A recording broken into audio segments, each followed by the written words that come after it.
Good morning, everybody. My name is Steve Wilson. I'm with the Illinois State Water Survey at the University of Illinois. Welcome to our Legionella workshop. We're doing this internally among a work group that includes New York State Department of Health, Southern Nevada Health District, and New Jersey Department of Health as well. I got invited a few years ago to participate because of the work we're trying to do. So we're all going to speak today about some of the Legionella work that's been going on in our respective agencies and organizations over the last several years. A few housekeeping things. If you have any questions as the webinar goes on today, put them in the question box or the chat box on your GoToWebinar window. There's over 200 people here today. We really can't open it up for questions verbally. And so what we're doing is we're tracking those and we're making a list. And at the end of each presentation, if there's time, we'll pull up those questions and the speakers will answer them. And if when the time is up for their slot, we'll hold on to those and we'll try to get to them during the speakers panel at the end. This is worth 3 CEs if you are an EHP that can use NEHA, continuing education credit. We're an approved provider through them, and we do that every month for our private well class, and we ask for that for this as well. So I want to mention Katie Buckley, who's here today from my staff. She's kind of organizing everything and keeping us all moving. I appreciate all the work she does. And with that, I think we'll go ahead and get started. I don't have any other housekeeping information other than the panel discussion. We will get to everything that's asked at the end. So if you don't get your question answered after a given presentation, just hang on and hopefully it'll be, I think there's a good breadth of information here today. I know I've certainly learned a lot from all 3 of these groups, and so that's I really appreciate this happening today. So our first presentation, if you want to go ahead and switch screens, Katie, is the status of Legionella regulation and current projects in New York State. And Braden Savage, Martin Zatarian, and Patrick O'Connor, all with the New York State Department of Health. So it's all yours. Thanks, Steve. We're really happy to be here. We work for the Bureau of Water Supply Protection here at New York State Department of Health in the Water System Control and Analysis section. And we have, this group has 3 primary goals that we have and what we work with primarily is with Legionella. And in New York State, we are lucky enough to have some regulations for that. We also do some private well work on the side and some HAB work as well, if anyone ever wants to connect on any of those. But today we're here to talk about Legionella. And again, we'll go over just the basics. We'll go over a few of our regulations and some of the research that we're doing. I believe Braden's going to get us started off. Thank you very much. Hey, everyone. So like Martin said, we'll start off with just a brief overview of what Legionella is and Legionellosis or Legionnaire's disease is, and then a quick overview of some of our regulations on cooling towers and healthcare facilities, and then an overview of some of our more noteworthy projects that we've been working on, like our comparison of standard ISO culture and IDEX's Legionella, and then something we like to call Project Legend. So why can't I advance the slide here? There we go. Okay, so quick overview of Legionella and Legionellosis. Legionellosis is a disease caused by a couple species of bacteria in the Legionella genus. Usually the most noteworthy one you hear of is Legionella pneumophila. It's found pretty ubiquitously in the natural environment, usually in surface waters, but it also likes to live in man-made water systems, like, I mean, reservoirs are pretty, but usually like building water systems, premise plumbing systems, and cooling towers, and transmitted by inhalation of water droplets. These can be microscopic water droplets, so you might not even know you inhale them. It's not like you have to aspirate water to be exposed to Legionella. There's a couple different forms of this disease, but what we're really focused on is Legionnaire's disease, which is the like pneumonia type of disease. So yeah, Legionnaire's disease, severe pneumonia, it can be pretty serious if in the right person. If you have a lot of comorbidities, you're especially vulnerable. So it has a pretty high fatality rate. Symptoms are general severe pneumonia symptoms.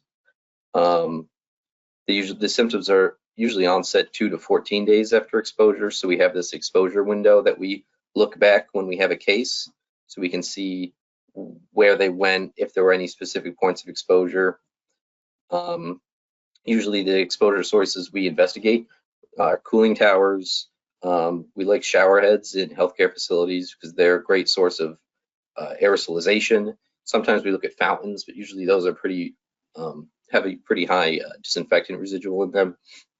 And then hot water tanks too, because Legionella prefer warm water. Yeah, and then here are the risk factors. Age over 50, if you've ever smoked, any chronic lung disease and immunosuppressed, and it's been a reportable disease in New York State since 1986. So this is kind of, sorry if this slide deck is a little awkward. It's an amalgamation of probably 6 different presentations, just to give a good overview of every aspect of Legionella in New York State. So we have our Part 4, protection against Legionella regulation that's been in place since, I think it was put in place, July 2016 in response to a Bronx outbreak in New York City, which had a ton of cases, 138 cases and 16 fatalities. And this regulation was written extremely fast.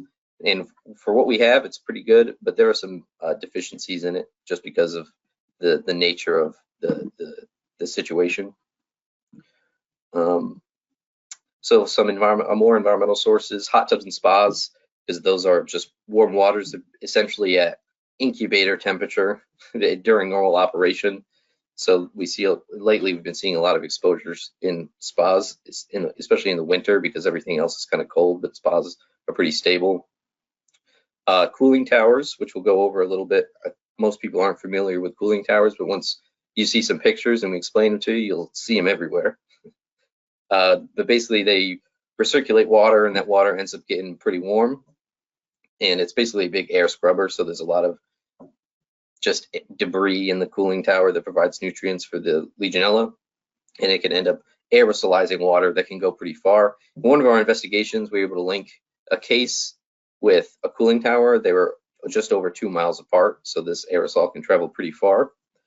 In New York State, especially in the Great Lakes region, like Buffalo, Erie County in that area, has one of the highest incidence rates of Legionnaire's disease in the world. So there is a little bit of seasonality component to Legionnaire's disease. Usually pops off in the summer, but lately, I think this is a little old. In 2018, and I think last few years, we've been seeing spikes later in the year. This is from the CDC. You can see it's been increasing, and then there was a drop during COVID, and then the trend seems to have resumed. And then this is a breakdown between regions of New York State. You have the Capital District, you have Central New York, green is the metropolitan area, and then the purple one is the Western region. That's the Great Lakes area with Buffalo and Erie County. And you can see that one is higher than the rest. So here we'll get into just a brief overview of cooling towers. There's different nuances to how these things operate and how they're designed. That's not too important to go into. The primary operating characteristic of a cooling tower is that it's evaporating water for a cooling system. And there's our regulations specify certain requirements of an owner of a cooling tower that they have to satisfy. But the basic operation is roughly all the same. This is actually a really nice setup of a control room. You don't, maybe 10% of the towers we see have a setup like that's this organized, but usually they have automatic chemical controllers, and they're monitoring conductivity, because as the water evaporates, the minerals in the water get more concentrated, so you can use that to measure your cycles of concentration, so you're not evaporating too much water. And then because if you evaporate too much without monitoring it, you get scale buildup. And then here's a picture of a cooling tower. So what the vertical lines are is called packing material or tower fill. And all that does is serve to increase the surface area. So as usually your fans blowing air across this counter current to the way the water's flowing, and that's to just maximize, to force some evaporation of that water. And as that water evaporates, that takes some energy from the liquid water, and then that cools this whole system. And just for perspective, we see a wide variation in size of cooling tower. They could be the size of like a dorm room refrigerator, or they could be the size of a tennis court. And we have some good pictures too. I think we do, and we can, and they refrigerate, food, or that could be cooling equipment, or a variety of other chillers, stuff like that. Usually all you're getting is a few degrees of cooling in this water, and then the water is usually sent to like a chiller condenser system with a refrigerant. And then the cooling tower is just ejecting that heat into the atmosphere. So here's a basic setup of a cooling tower. You can see hot water goes through this chiller, up into the sprayers by the fan, sprays down into the basin, vapor, and some mist, which is called drift, is released usually. And that mist is what we're concerned about.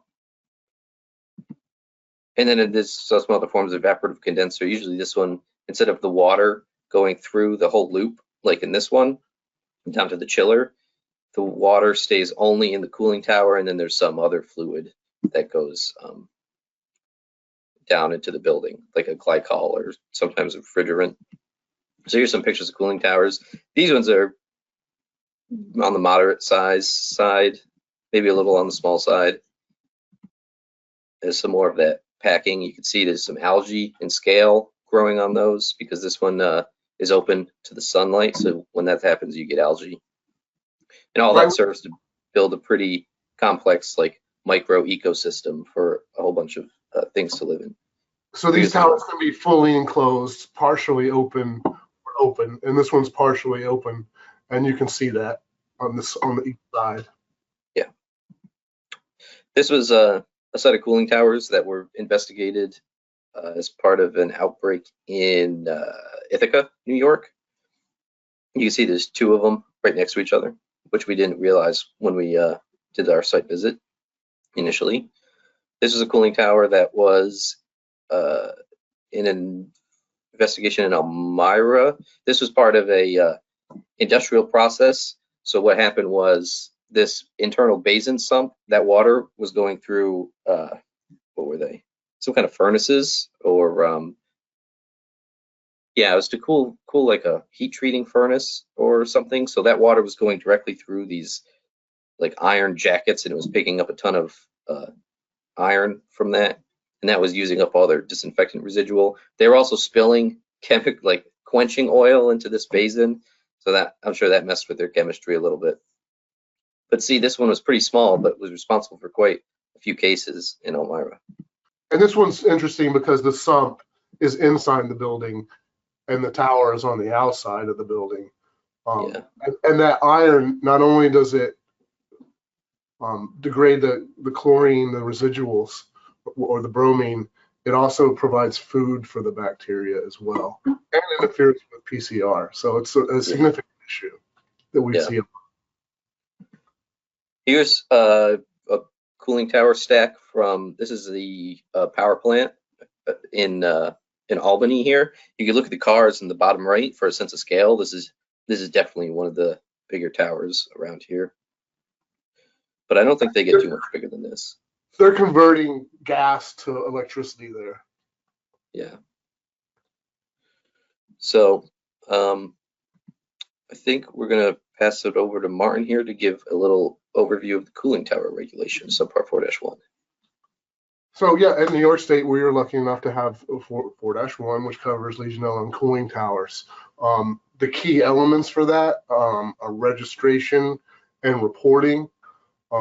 So you have to register your tower with the state, and that's done inside of our electronic system that we have for the public. You also have to periodically report the data in that system.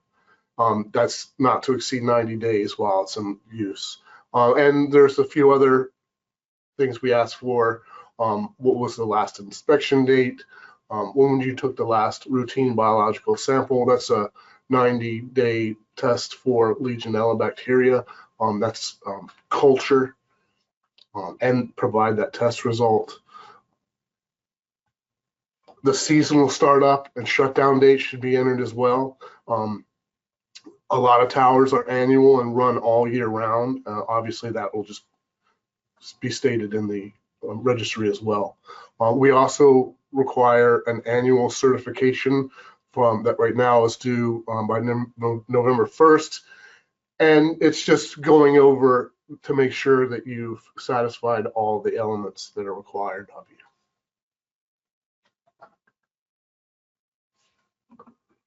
Next slide, please.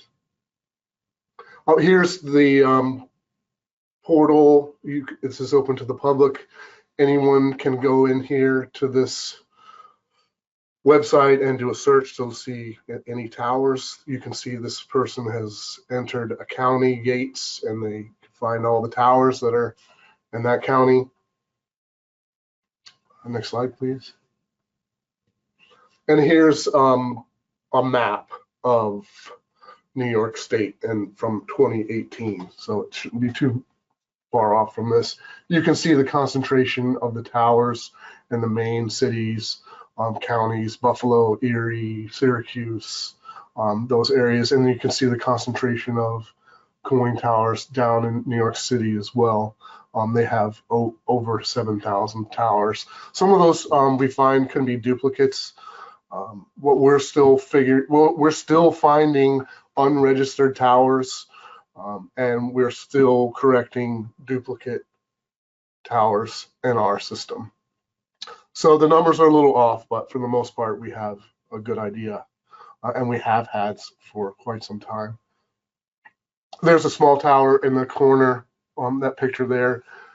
That one is not a typical tower that you would see. It might be difficult to know that that's a tower if you looked on the satellite imagery. Maintenance program and plan, that's a document that is required. The permanent regulation went in effect for that in July of 2016. Those need to be updated. That includes what is required. So one of the routine procedures that needs to happen is the bacterial culture sampling and analysis, or also referred to as a dip slide, potentially, or HPC, every 30 days. Routine culture sampling, like we mentioned before, at startup, if that's a seasonal tower, and at intervals not to exceed 90 days. Non-routine sampling provisions following cases, power failure, other conditions that may have resulted in loss of control of the tower. One example could be one of the pumps that provides the primary biocide might lose its prime, and that wasn't noticed until they did. In the city specifically, they have to check the residuals 3 times a week. So if it happened on a Tuesday and they checked Monday, Tuesday, Wednesday, they would have found that on Wednesday and then would have performed a corrective action for that. And then it specifies that our culture analysis should be performed by an ELAP approved laboratory, which can be found on our Wadsworth website, the state lab.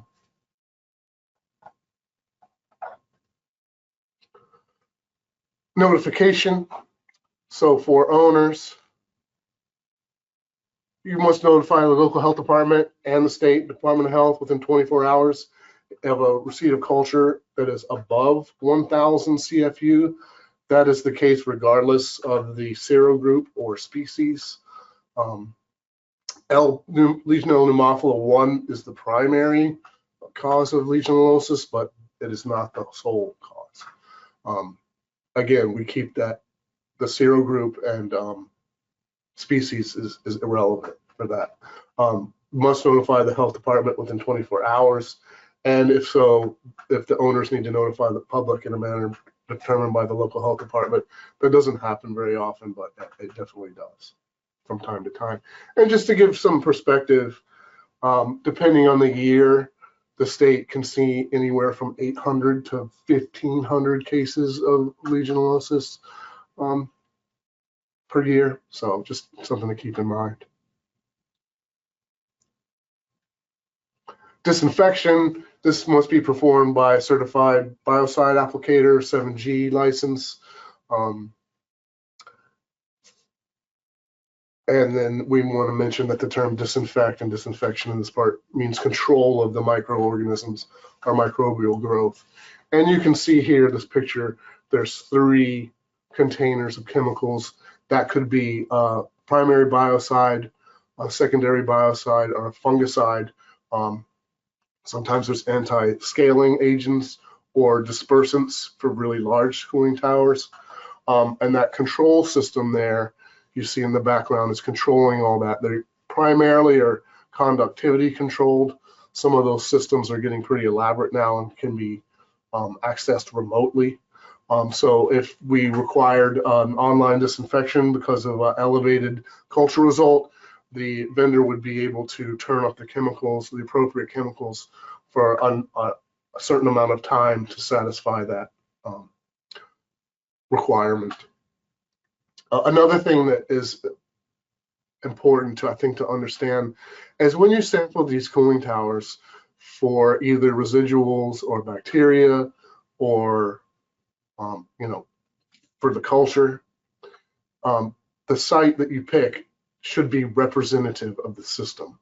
So if you pulled one out of the control area over here where the chemicals are introduced to the system, you probably won't be getting a representative sample, and you'll be getting a high level residual. Whereas if you took the sample from the basin or in the sump, like we saw in that other facility, you would be getting a more representative sample of what is being released into the environment. So you can respond accordingly. But yeah, you can see that set up there.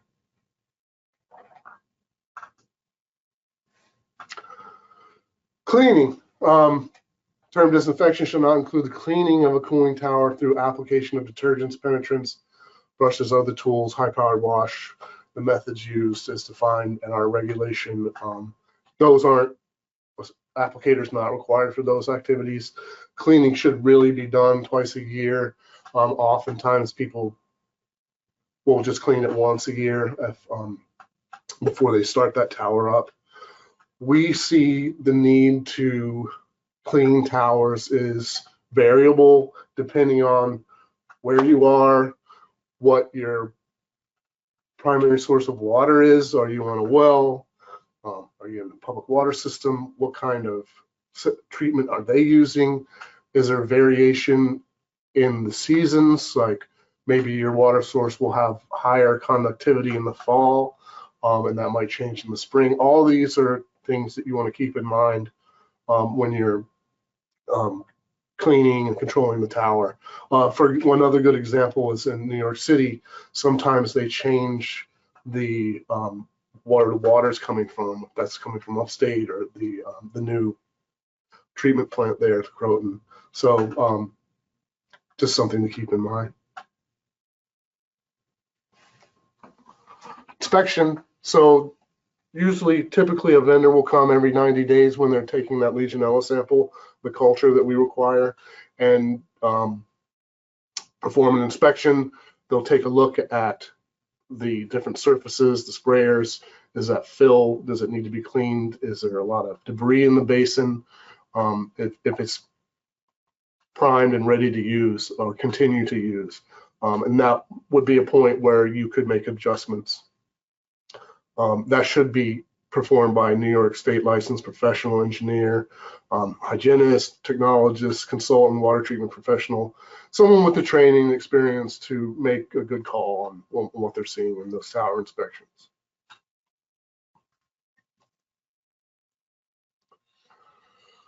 I think we touched on this a little bit earlier on the certification Right now, that's to perform an inspection, and by November 1st, you're certifying that all those elements were completed during your last year, your last season.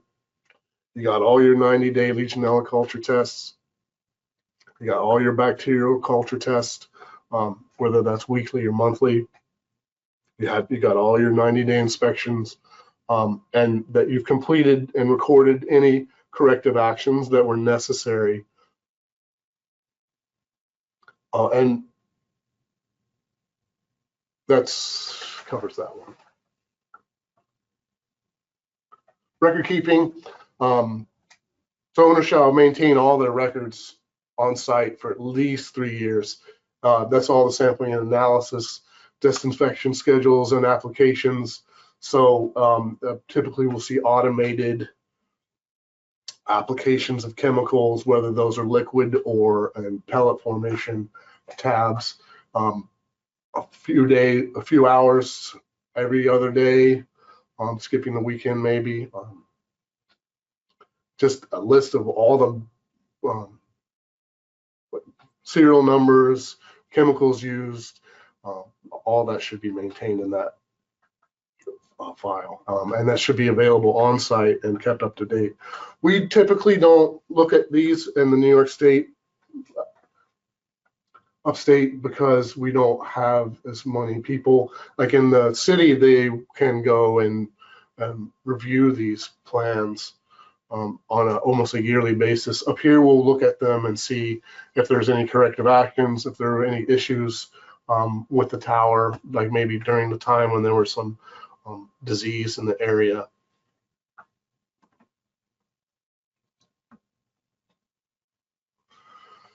Enforcement, we have a local health department may require an owner to conduct a sampling and analysis based on one or more cases of Legionellosis. We do that. We also go out, or one of us or the regional or local health department may end up sampling the tower. Again, we're looking for representative samples. We often take water sample out of that basin, the primary basin, and or swab samples from the fill and from the air-water interface of those basins. Any officer employee of DOH can enter any property that has a cooling tower and can take water samples. It's just public health.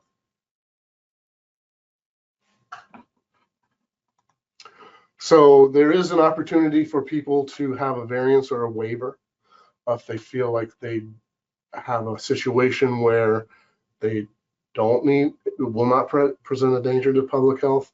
We don't see this a lot, but it's there. There's a mechanism in place. So anyone may submit in writing an application to the local health department.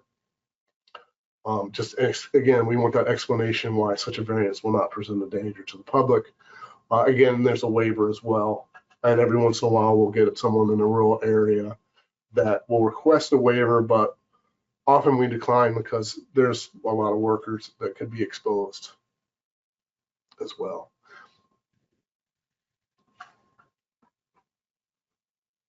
So Appendix 4-A, those are the action thresholds for cooling towers. What we want to see is non-detect, less than 20 CFUs. You just continue with your current program. You don't need to make any changes to your maintenance program and plan. It is hard to keep control of a cooling tower. Sometimes you do go out of, you go above that CFU, 20 CFU limit there, and you can see for anything between 20 but less than 1,000 CFU. Again, that's for any species or serogroup of Legionella. You need to review your program, and then for that one, we need an online disinfection, and that's dosing with a different biocide or at a higher concentration that is currently used. After that, we require a retest, a culture sample be taken anywhere from 3 to 7 days after that remediation has taken place. And there are quite a few that we see in this range from time to time. Over CFU, 1,000 CFUs That's pretty high, and we have that you will be required to review your program and public notification possibly. This one requires not a disinfection, but an online decontamination, and that's a special recipe for which halogen, for how much of a halogen to use, and then again, will require a retest culture 3 to 7 days after that remediation has taken place.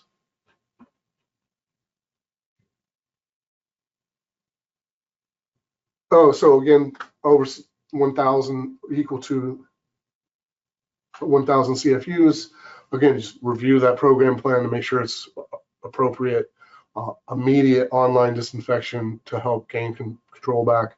Retest in 3 to 7 days. Again, you want to keep the cycle up until you get less than 20 CFUs. Once you're back down to 20 CFUs, you can resume your routine maintenance and plan. And then here's a few other details on how to carry out remediation.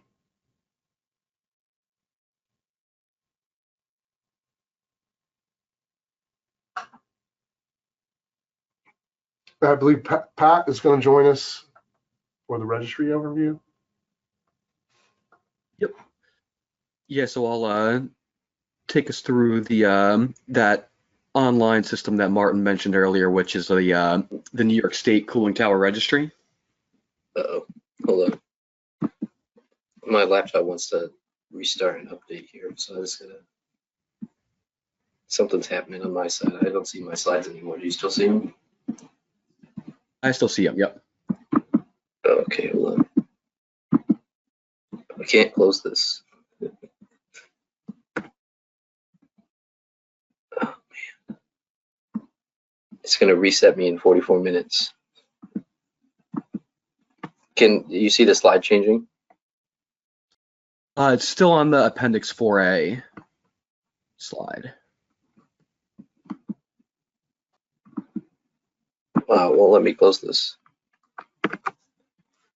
It's telling me there's a paused. Martin, are you able to? Computer. I can switch over to a different presenter if somebody else has the same slides. Would that work for anyone? Let me try to. Yeah, we should. I think. Okay, now it went back to your Okay, we're at software. registry overview. No, it's back to the beginning. What we're seeing is the PowerPoint whole page where you'd click on slideshow to get started. Okay. So now it's on registry overview, but it's not. There you go. Oh. Okay, we're back. I love technology. I like that IT decided right now was the time to lock me out and say I'm going to update. All right, I think this is where we were, right? Yep. Yeah, no, that's great. 37. Perfect. Yep. Yeah. So the registry. Oh, I think we lost it again.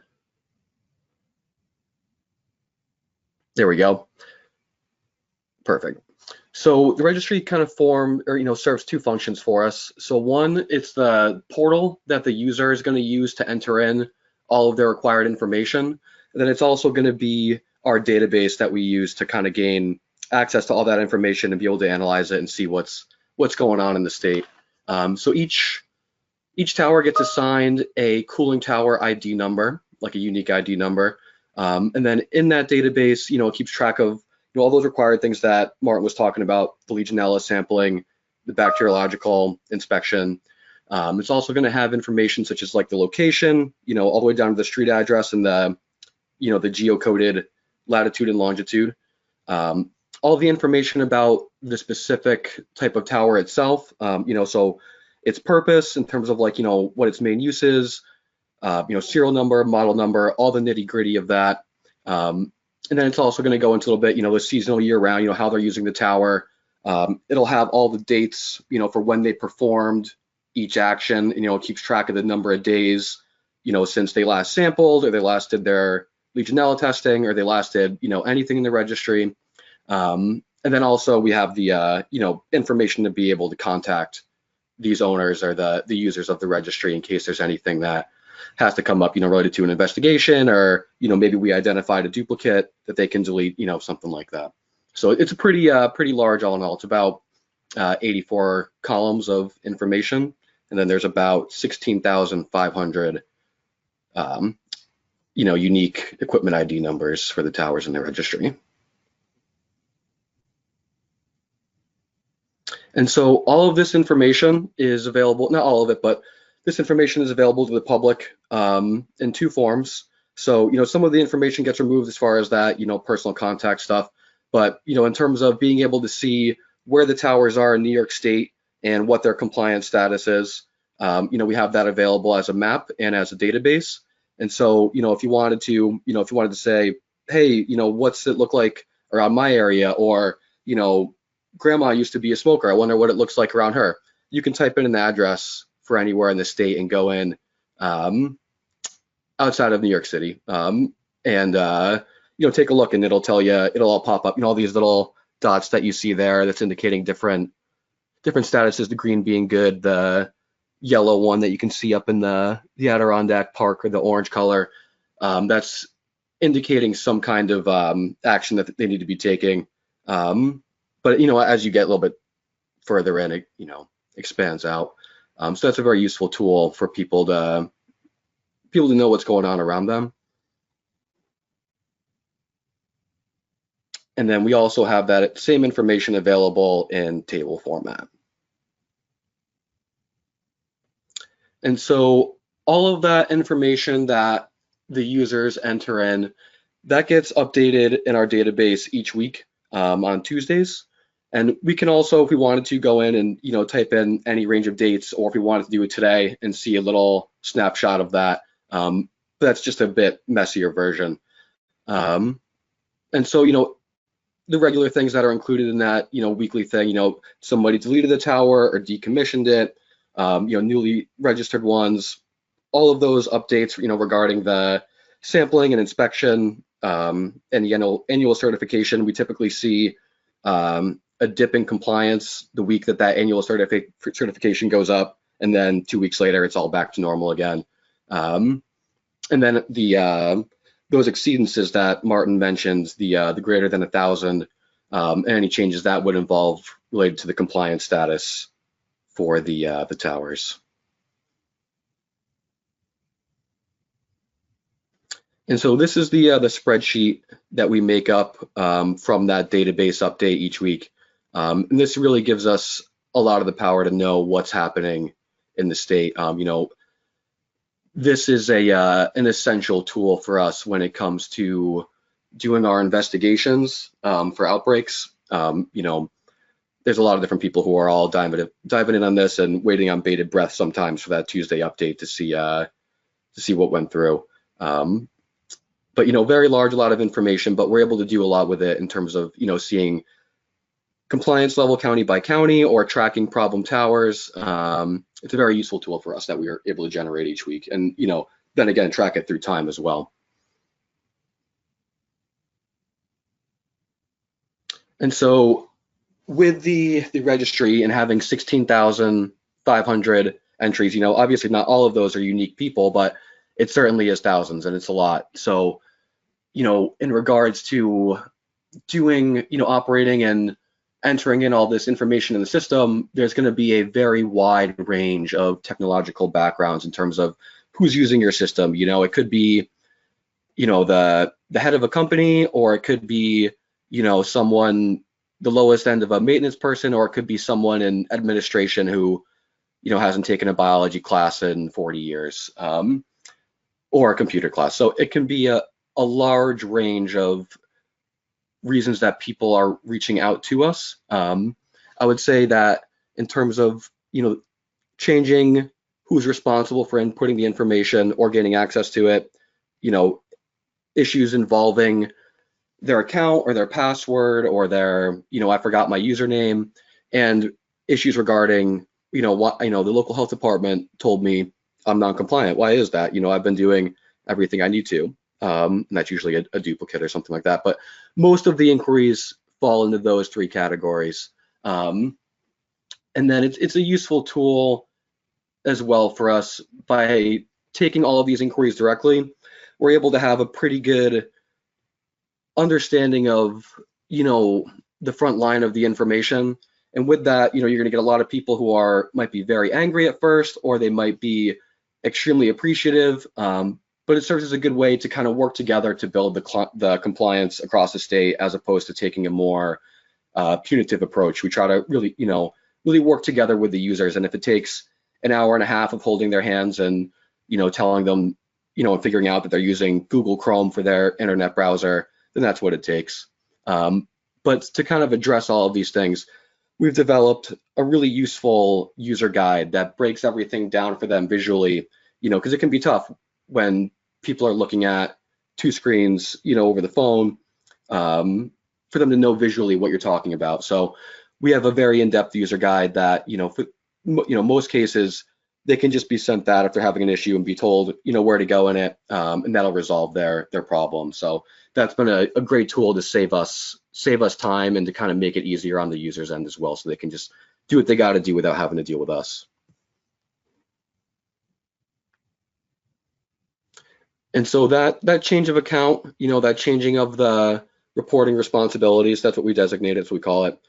And so, a very wide range of why that could be, could be because the building got sold, or the management company that takes care of the cooling towers changed, or they changed, whether they want their third-party vendor to be the one reporting these results, or if they want to be reporting them themselves. And then two, with this amount of towers across New York State, you're going to be dealing with, companies that might have 4 people, or a school, or it could be, an extremely large, multinational corporation. So there's a wide variety of ways that we might have to change who can access this account. And one of the things that we run into is that, all of these regulations, they were put in place shortly after, during the Bronx outbreak in 2015, and they were able to build this entire registry in a weekend, which is amazing. And then that's also our biggest limitation, is that this registry was built in a weekend. So this change of account ownership form is a really handy way for us to be able to meet, all of those needs in terms of how to do this changing of stuff without, with the limitations that we have set up with our registry that make it difficult. So, it's not quite as simple as just changing an email field. There's a lot of things that are kind of written into stone with how it works. And so this form is a very handy dandy way for us to go about doing that. We use it just about on a daily basis.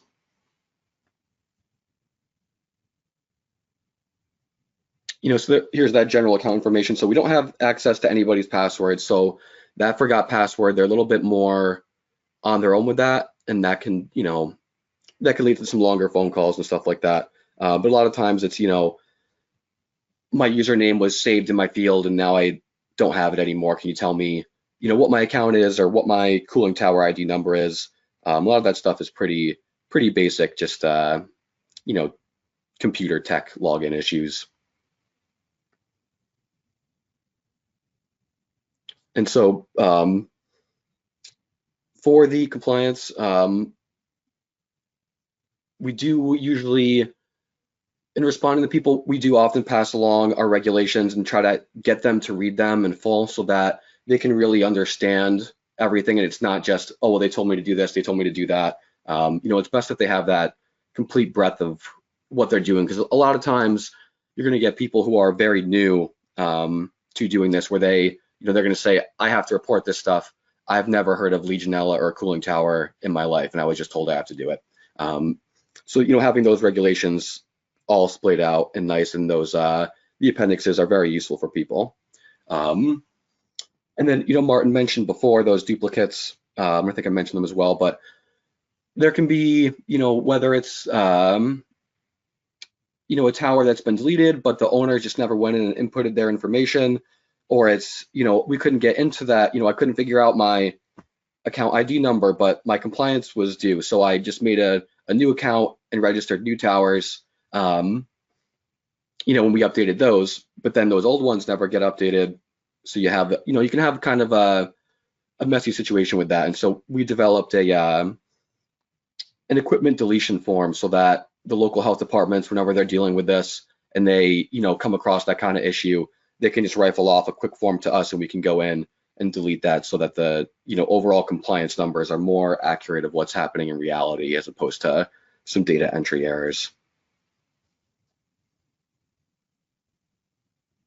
And so with the decommissioning of towers, we kind of look at it as two different ways, like we want to be able to know that a tower was there if we're looking back in the past, if it comes up in any, related to any cases or outbreaks. We don't want to just have all this information being deleted and removed and we can never tell if a tower was there or not in the first place. So we have them, what we call decommissioning it, and we typically point to ASHRAE standards. We provide this to them. They'll have to take a photo, the before and afters, provide that to the local health department, and provide us just kind of some confirmation that they took all the actions that they needed to, so that somebody can't just walk up to that tower and turn it on and walk away, and then it's gonna run and get people sick. So it's just a useful way to kind of make sure we're getting that confirmation and also be able to look back in the past and not just be deleting things willy-nilly.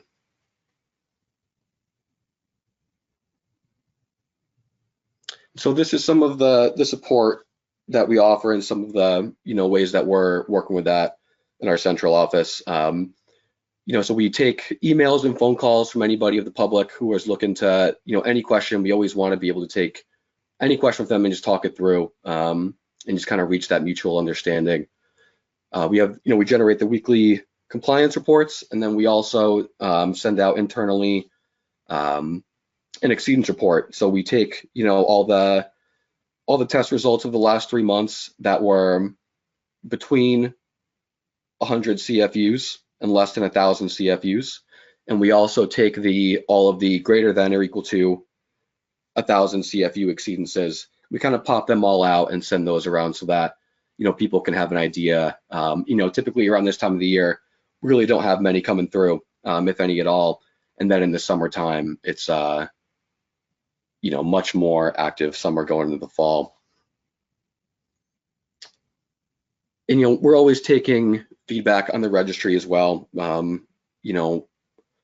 and just anything that the users have, because you never, they're the ones who are going there and doing this. You never know if there's an issue that comes up in terms of some kind of new error. It's good to have that, be willing to take that feedback from people, because it helps us a lot.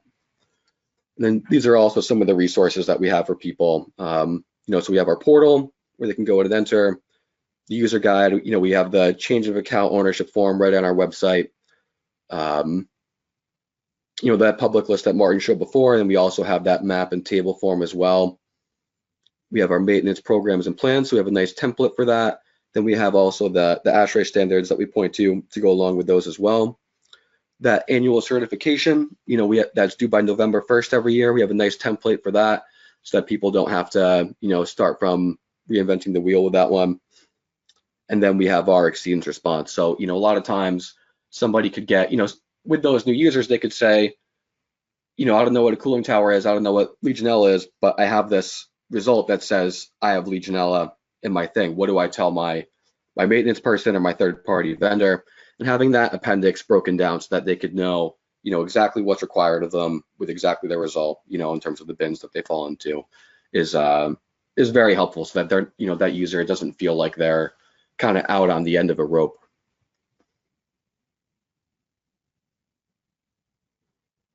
And then these are some more of our resources as well. We have some FAQ sheets that they can kind of jump to, and there's some more of that in our user guide as well. So if they're having these kind of basic issues, they can try to answer that themselves first before having to spend their time calling into us, which we're always happy to help them through. But it's better if they can do it on their own, so they have that understanding.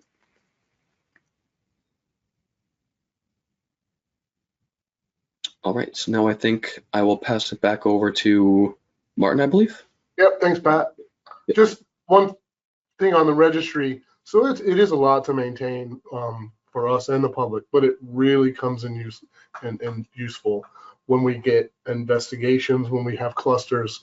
We'll look in that area within a few miles, and send a list to the local health department of all the non-compliant towers and make sure they update the registry, and we see what Legionella testing has been done, how long ago it was completed, what the results are. And we'll often find some of those samples we end up taking in our investigations will come back related to some of the clinical specimens. So again, it really comes in handy. But now we want to shift over to the second part, subpart 4-2, and that covers healthcare facilities. So just the general definitions, the ones that are covered are under this subpart. They include general hospitals. Those are residential healthcare facilities, and they're defined in Article 28 of the Public Health Law. And that's, a building distribution system and provides water intended for human contact or consumption. And if you think about it, a lot of these facilities contain people that reside there are vulnerable. They're sick, or they're older, or they had some comorbidities. So this population is vulnerable, and they're spending the night there. And often the case is that the residuals of the disinfectant of the public water system coming in off the street are not adequate to control bacterial growth in a large, complex facility with a lot of, could be a lot of dead legs around, but we often see what residuals are going into the building quickly fall after going through the heating system. So a lot of people, a lot of facilities will use secondary treatment. We see a lot of chlorine, copper, silver, monochloramine, sometimes chlorine dioxide. Each of those have pros and cons. Things to consider are the water coming in. There's a lot of sediment, the conductivity. There will be different levels of corrosion with these. There may be issues with disinfection byproducts created from these secondary treatments. So that's just to cover a few of those examples. Next slide, please. Again, so Article 28 facilities are general hospitals that have inpatient services, health-related service, lodging, board, physical care. It does not apply to admin buildings, outpatient services, diagnostic centers, outpatient services again. And for our state, it does not cover hotel spas or other housing facilities, such as prisons and apartment complexes at this time. So EAF, environmental assessment, by 2016, all covered facilities were to perform an environmental assessment unless it was already performed in the previous year.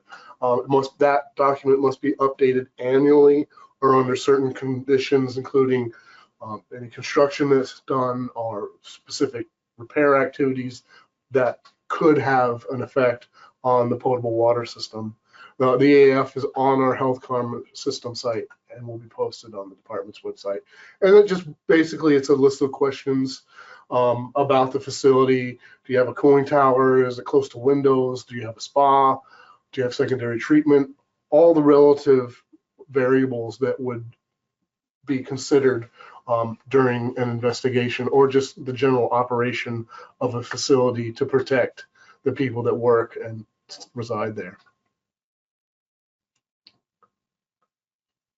Sampling management plans or water management plans, those should be updated often. They should have been in place by 2016. Now a new facility must adopt a plan prior to providing services. Again, that needs to be updated annually. There's a lot of different elements in there. It'll cover the team members and their contact information, the basic building or facility information, a diagram. There's a lot of variation in the diagrams that we see, flow charts. So you see how the water comes in the building, how it's treated, going through softener or a filtration or UV heating tanks, all that on all the way till it leaves the building. That should also require the routine Legionella culture sampling not to exceed 90 days for the first year, and then annually thereafter. It's good to have that every 90 days in the initial check, just to see if there's any seasonal variation.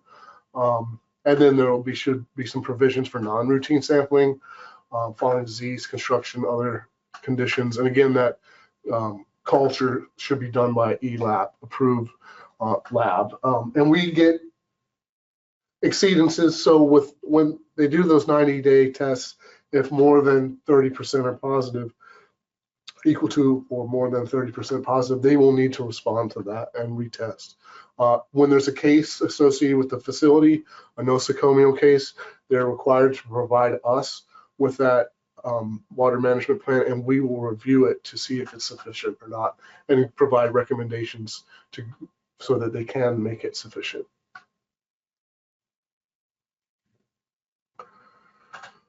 Just a couple additional provisions, the record keeping, EAF, the environmental assessment form, water management plan, and the sample results should be retained on site for 3 years. Periodically, we'll go if there's an issue and review how that, what the tests were, what kind of Legionella they had, how many CFUs it was, where it was in the system, to consider. Enforcement, we can collect any an assessment or collect sampling of the Prairie water system at any time. And again, for this, as well as the cooling towers, we have variances, waivers potentially, and then again that 30% threshold.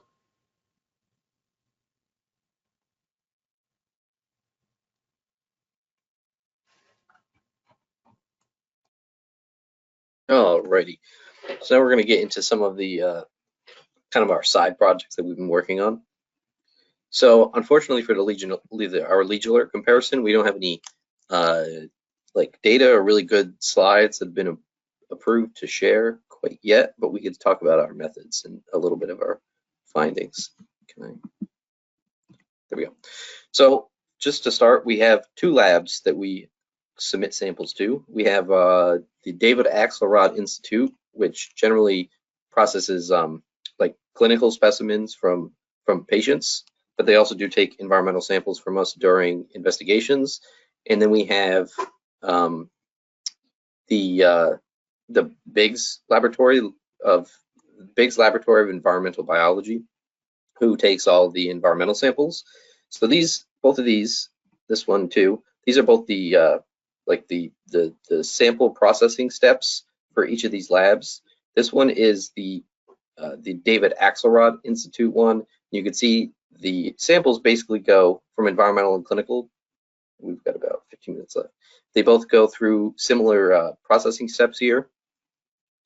They go through PCR, and then if the PCR is positive, they'll move to culture. If it's negative, and PCR, for those that are familiar, is polymerase chain reaction. It's like a DNA molecular method. And then it will go to a culture plate. And then those, if that's positive, that's the one they'll report out. And then that will go to whole genome sequencing, which is a new method that they started just a year or 2 ago, I want to say, before they were using the post-field gel electrophoresis. And with that environmental and clinical processing here, we're able to get like genetic matches between environmental samples and clinical specimens. And then for the this is for the Wadsworth, they just go right to culture plate because that's required by the regulation. And then they'll use another kind of, I don't know if it's a molecular method, the MALDI-TOF, which is kind of like a, what's it called?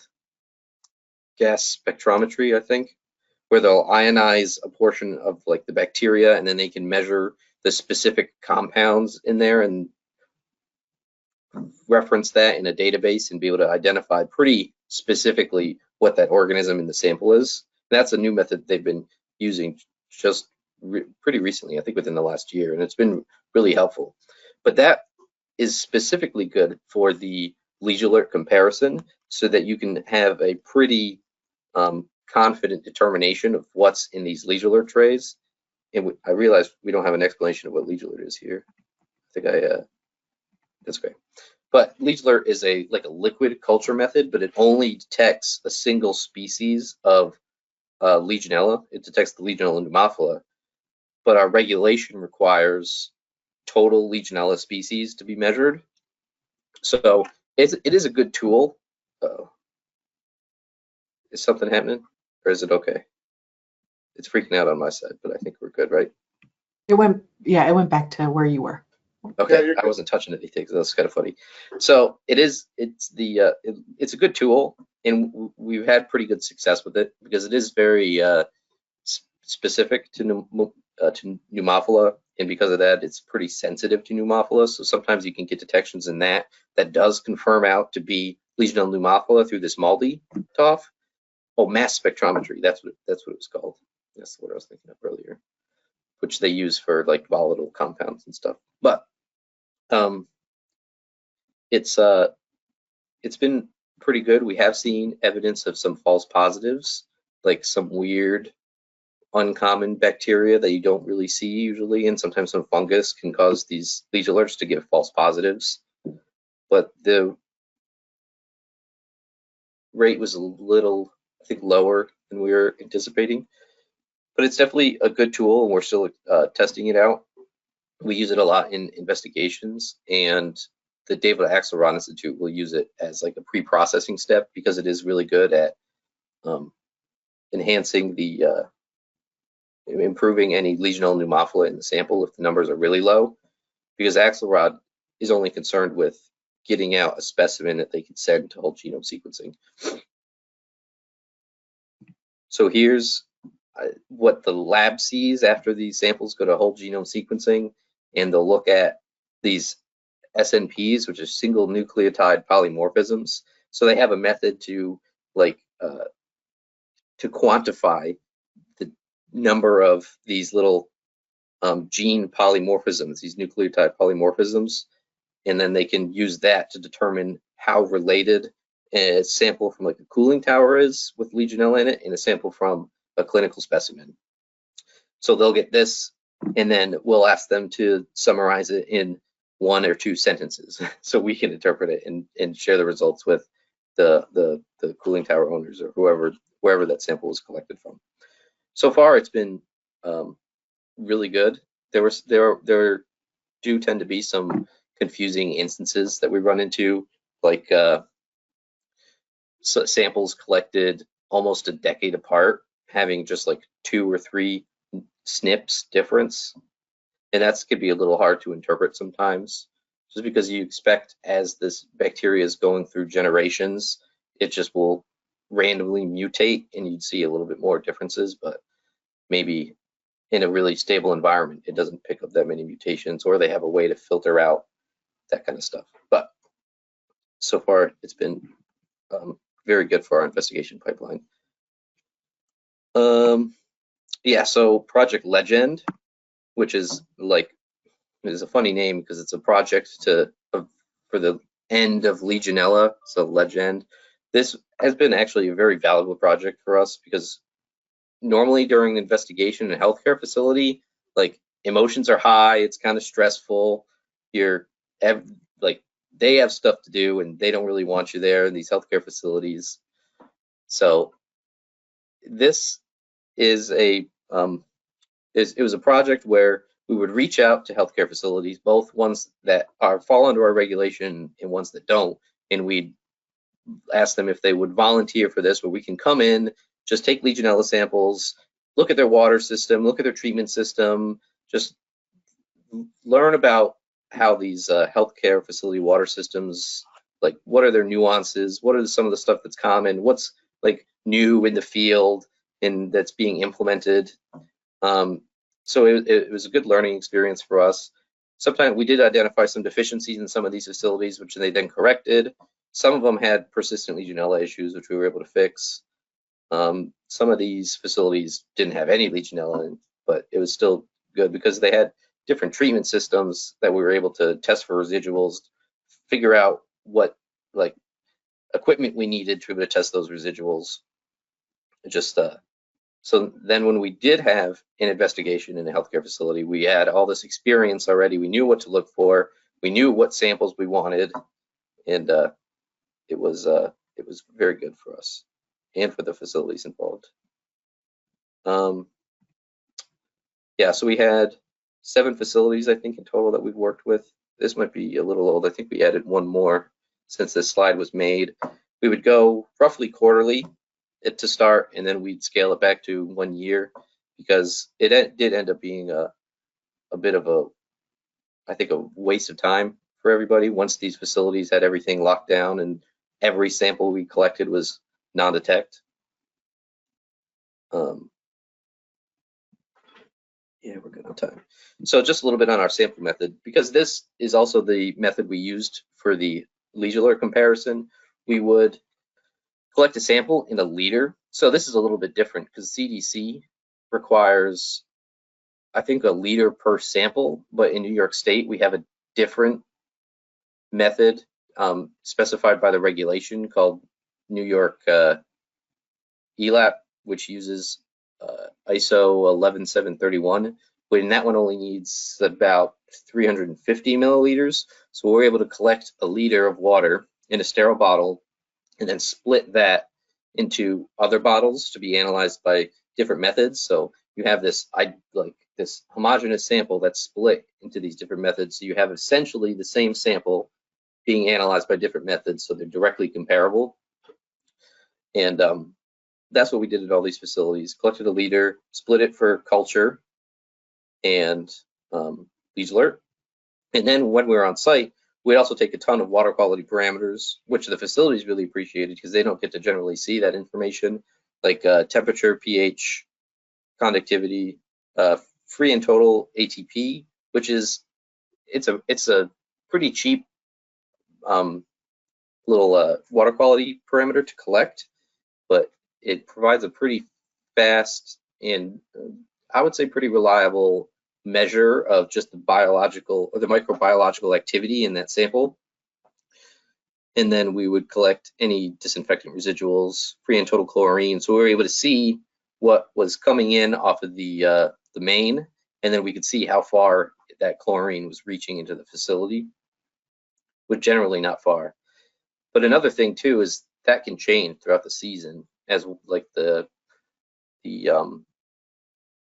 potable water system has, well, they have a boil water order or whatever, where they're changing something in their system process and they change the amount of chlorine they're dosing.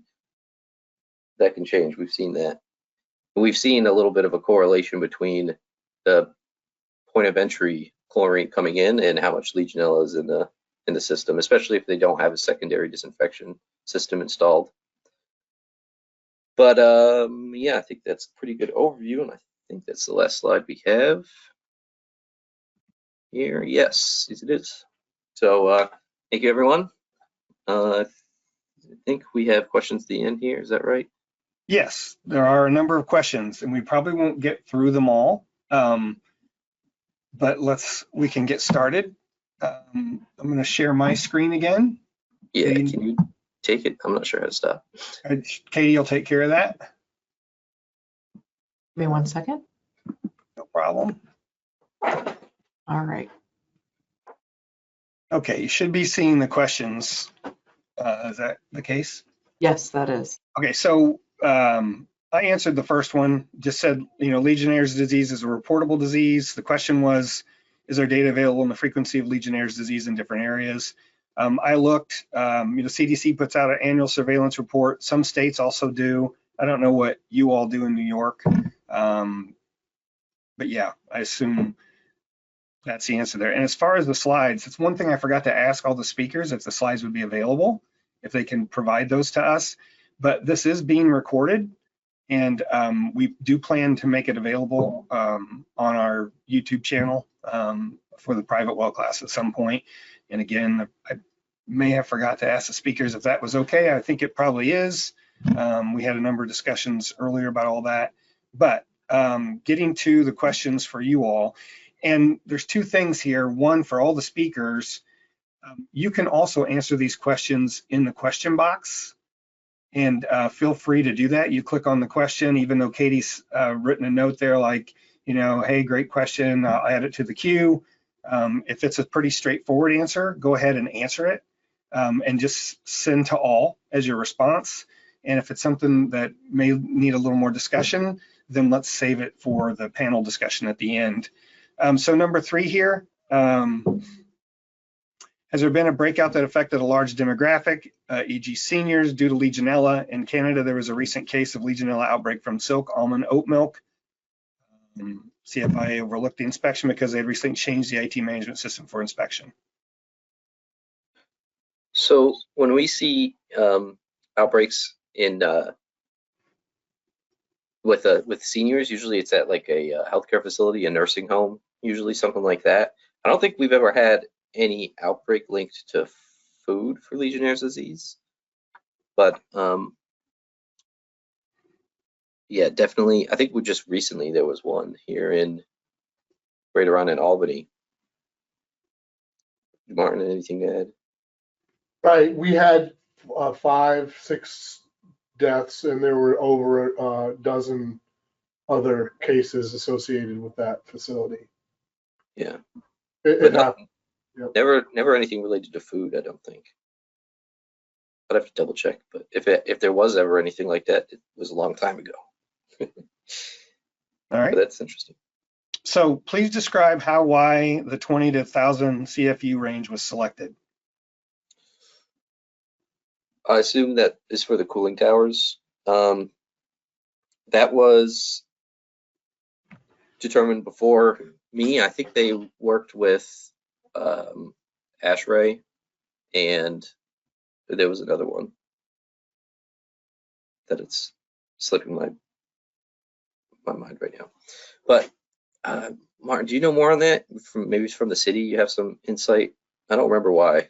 That was before I was working here.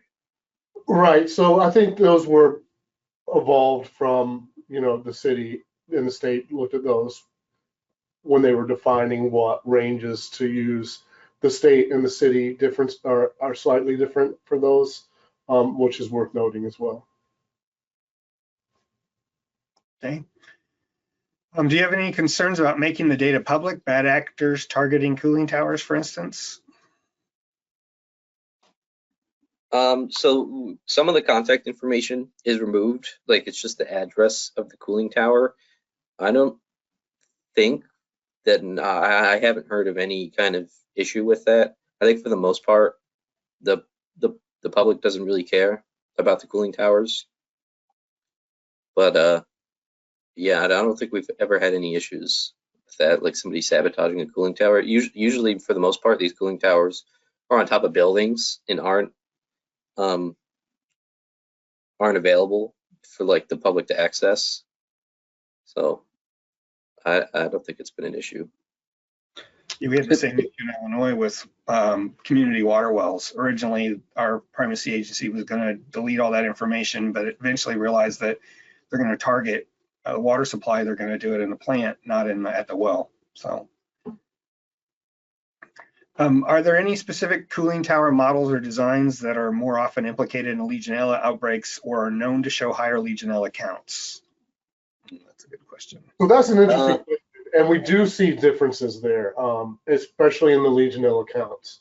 There are towers that are more open. There are towers that are closed. There's closed systems.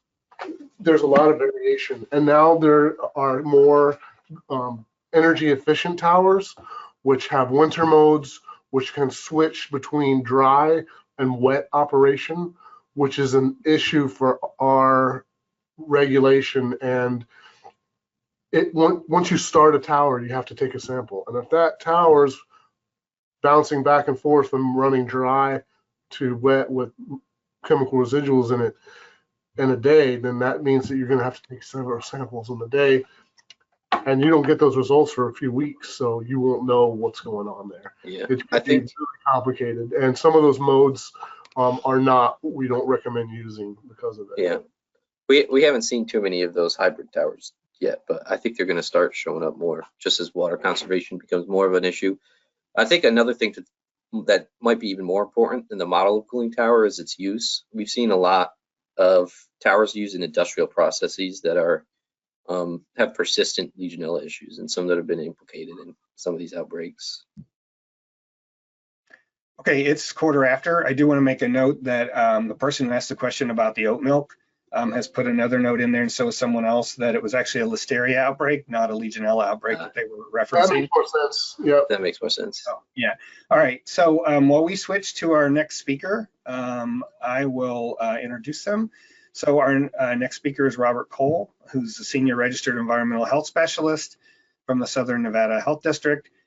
He's going to talk about their Legionella program initiatives related to travel, single case investigations, and well water systems. Hey everybody, how you doing? I'm just getting my screen up and running. There you go. We see your PowerPoint window. And let's see, it should be pulling Thank up you. normal now. There we go. Yep. So my name's Rob Cole. I work for the Southern Nevada Health District, and that's out in Las Vegas. And our Legionella program is pretty interesting, and in the fact that we do lots of different things here. You know, we obviously do outbreak investigations in environmental health and in epidemiology as well. But our primary day-to-day investigations are single case investigations. And we do both single case investigations for residential cases with no travel history other than their own home, you know. And then we also do hotels. And then we sometimes will assist the state regulated medical facilities.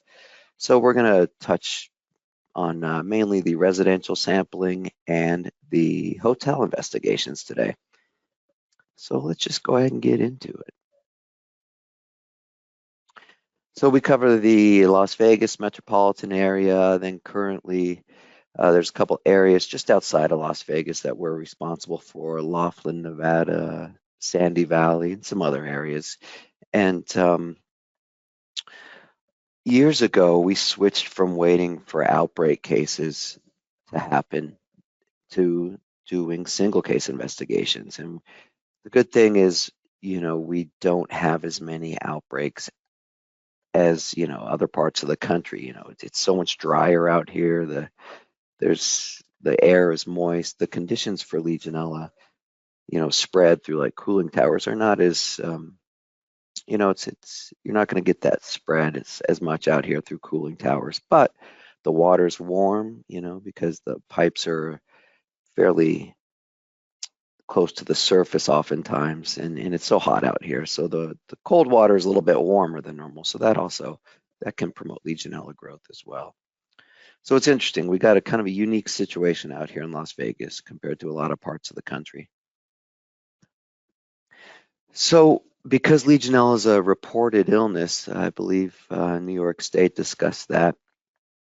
What we do is we get word from our epidemiology department that, hey, we have a new residential case. They haven't traveled anywhere, you know, with any exposure sites. So it's primarily their house that we're looking at. So our team, we call the resident and do a basic interview about their house. We find out how many water fixtures are in your house, how old is your water heater, and most of the times they don't know. And we try and find out where we're going to get that stagnant water in these homes. So, in other words, what is the least used water fixture in the house? And we'll try and always sample that, especially if there's a lot of places to sample and we're only going to sample a few of them for financial reasons. We'll try and get that water fixture that is least used. And the reasoning behind that is that's where the water is going to be more stagnant, the water age is higher, less chlorine, you know, more bacterial buildup. If we're going to find it, we expect to find it there. And then we'll also get into safety concerns, you know, pets, dogs. You know, I've seen, you know, homes that have these big Burmese pythons, things like that. And we'll ask them to put those types of animals away before we get there. Even though our staff is primarily dog people, we all like dogs, we'll have them put up the dogs just to be on the safe side. Okay, so right here on the this third bullet point down, this was a pretty big discussion a couple of years back with New York State, New Jersey, and our jurisdiction when we're trying to figure out how the heck are we going to develop this residential Legionella testing program. And I think the other jurisdictions did the same decision as well, but here at Southern Nevada Health District, we decided we're not going to sample that water heater in these homes. Although we'd love to, it'd be a great, place to take a sample if we're trying to get a handle on their residential water system, but we don't want any sort of damage happening to these water heaters. We can't crack open that flush valve at the bottom of a water heater. If it hasn't been open for 5, 6, 7 years, it's going to break or it won't close properly. And then we got a flooding situation. So we don't touch the water heater. During our residential investigations, we'll look at the water heater, take some photos, get some basic information, but that's about the extent of it. And then sometimes we take the Legionella samples to a contracted third-party elite lab here in Las Vegas or Henderson, Nevada. But more recently, for a lot of our investigations, our own public health lab here at Southern Nevada Health District became elite certified. So a lot of our samples go there. Then we get the results about 2 weeks later and we email them to the resident, the patient, and then we give them advice and discuss the results over the phone. So what the heck do we tell them over the phone? Oh, geez, my computer's freezing up. It's not advancing. Can someone tell me what y'all see on your computer right now? On my computer, it says residential sampling, single family home, condos. That's what That I is said. what we see, yeah. Yeah, I'm trying to advance. Hey, there we go. I'm wondering if I'm having the same tech issues as someone did earlier. But it switched on my end. So in this scenario that we do all the time, we've been to the residents, we've taken the samples, and we get positive results. So now what do we do? This is a home that someone got sick. It's a reported illness, and we have to tell them that we found Legionella in their home. It can be very stressful for these families. It's not so cut and dry. Oftentimes, just like the operators of the cooling towers that New York State was discussing, these people have never heard of Legionella or Legionnaire's disease till they go to the hospital and they're, full-blown pneumonia, and then they get tested for it. So a lot of education, a lot of giving them the bad news that their home is contaminated with Legionella. But we also try and calm them a little bit at the same time. We try and present things that they can do to prevent the long-term proliferation of the bacteria. So what is that? It's routine flushing of all the fixtures once a week, routine water heater maintenance, and then if possible, if we see like a really bad water heater, it's really old, we'll say, hey, you might want to have this replaced. We're dealing with a home right now that they have a tankless water heater, and they had pretty darn high levels of Legionella at their home. And they've had someone come out and flush and do more Legionella testing, and it's not going away. So that resident is actually considering removing the tankless water heater and putting in a standard tank water heater. So it's interesting. And these are all types of discussions we have with people regarding their homes.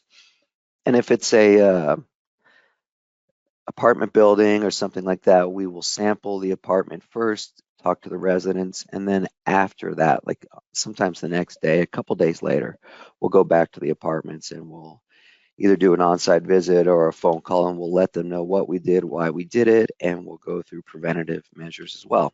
And then it's kind of a waiting game for the sample results. So a lot of these situations can happen in residential settings.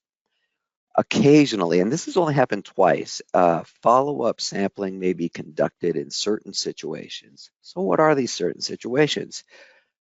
They depend on primarily two different things. One is the financial situation. Do we have the extra money to go out a second time and sample either locations that are previously sampled or locations that we did not sample the first time? And one time we had in a residential investigation where the patient passed, right? The patient did not survive.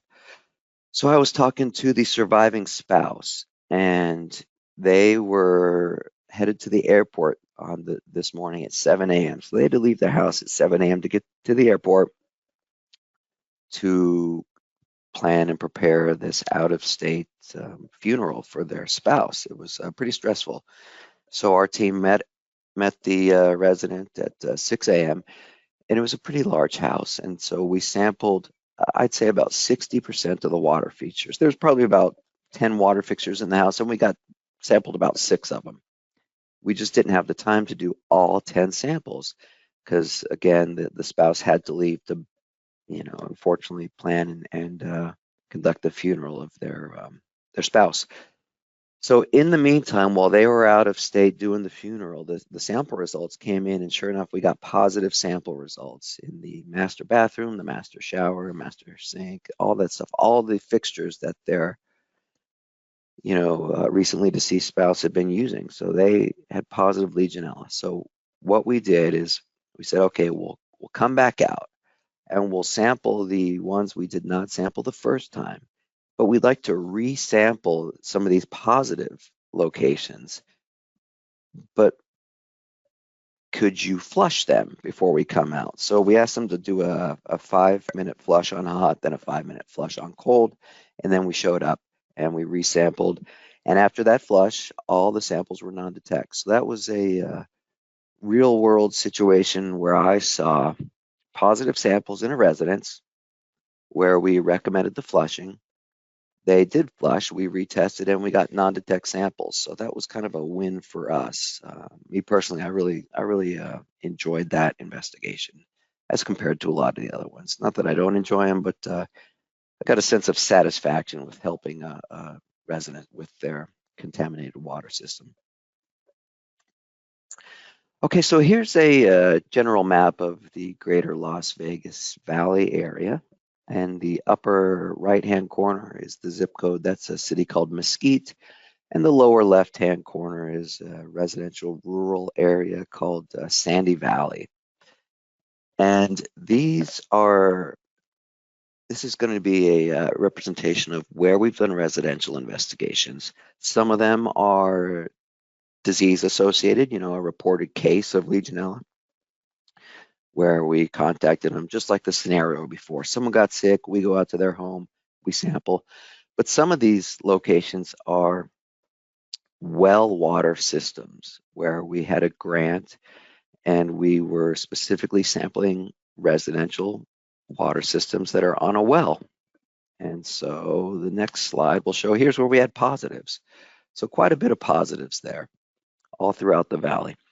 And down in the lower left-hand corner in the rural area where it says 89019, that's a place called Sandy Valley again. It's 100% well water systems. And we found quite a bit of Legionella in our investigations out there. It was interesting. Some of the homes are mobile homes, so you never know where these mobile homes were prior to our investigation, meaning they could have been at a completely different location in a completely different city, and then they brought it out to Sandy Valley. And, so we just have to think about things like this when we do our investigations. So here's a basic slide of just some chlorine stuff, and all it really says with all these numbers, I'm not big on looking at numbers, I know it's my job, so I do it all the time, but the highlighted yellow area just shows the low level of chlorine in these residential water systems, and these are not the well water systems. Obviously, with well water systems, you're not going to have chlorine. So all these numbers show the mean chlorine level for the entire investigation.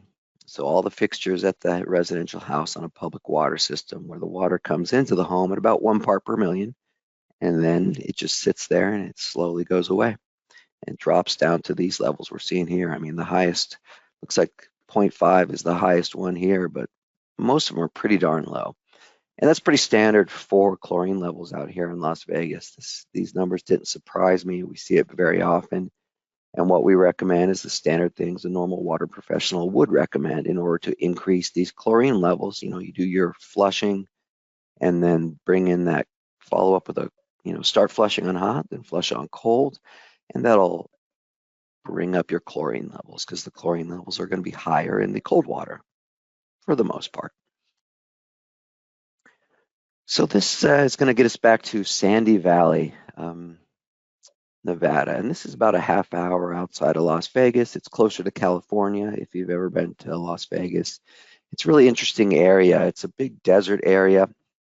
Everyone's on wells, and you'll see like a mobile home right next to a massive mansion type house that was built like 30, 40 years ago. There's people have rescue donkeys, things like that. It's just a nice, fun rural area in the desert. So here's what we found on some of these things.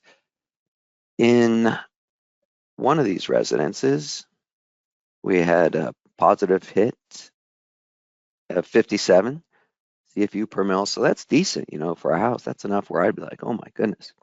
But then the second one was non-detect, the fifth one was non-detect, but the third one here is pretty standard mid-level readings across the board from the wellhead, the shower, and then the guest shower. But now here on residence number 4, this was really surprising to us when we got this report, 300 CFUs per mil at the master shower. And I remember having the discussion with these people, and you have to keep in mind that these locations here, these Sandy Valley locations, this is not in response to someone being sick. It's not a reported case. It's a grant project. So when we would deliver the news that, hey, your house has Legionella, the shower you're in every day has 300 CFUs per mil of Legionella, we try and let them know the good thing is no one's sick, right? This is simply outreach and a free water testing program. And then we would do the standard guidance of flushing, water heater maintenance, keeping your well maintained, not water heater, but your well maintained, all that stuff. Maintain your water system and do flushing. And it's been pretty good. People are pretty thankful about it. And there's another team that goes out with us, and they do standard well water sampling for like groundwater panels. What our team calls it out here. So it's a nice little project. And this is just explaining what I already explained. The master shower had 300 CFUs per mil, recommend flushing, cleaning, replacing the water features and fixtures, things like that. Standard Legionella advice. Aha, this was actually an interesting one, right? So this was a residential investigation. The guy hadn't traveled anywhere aside from work. And it took quite a while for me to actually interview this patient because he was in the hospital with Legionella for quite a while. He was pretty darn sick. And then when he came out of the hospital, I called him, and to do the interview, talking about his residence, all that stuff. But he could barely talk. I could barely hear him. His lungs were so scarred up, and he was just really still recovering from Legionnaire's disease. So it took several weeks of talking to him until I noticed that, this guy's finally recovering better. And it just goes to show that even if you survive Legionnaire's disease, you can have some real long-term effects afterwards. So we tested his home. We didn't find anything, but during the interview, he's like, hey, my job, my place of employment, we make drywall. We call it drywall out here. I know some places call it sheetrock. I don't know what y'all call it, but they make some of that out here. And this is, in Las Vegas in the summertime, and they have these portable misting units, and they place them strategically on the line by the employees. And sure enough, we sampled them and we found Legionella. But this facility knew we were coming.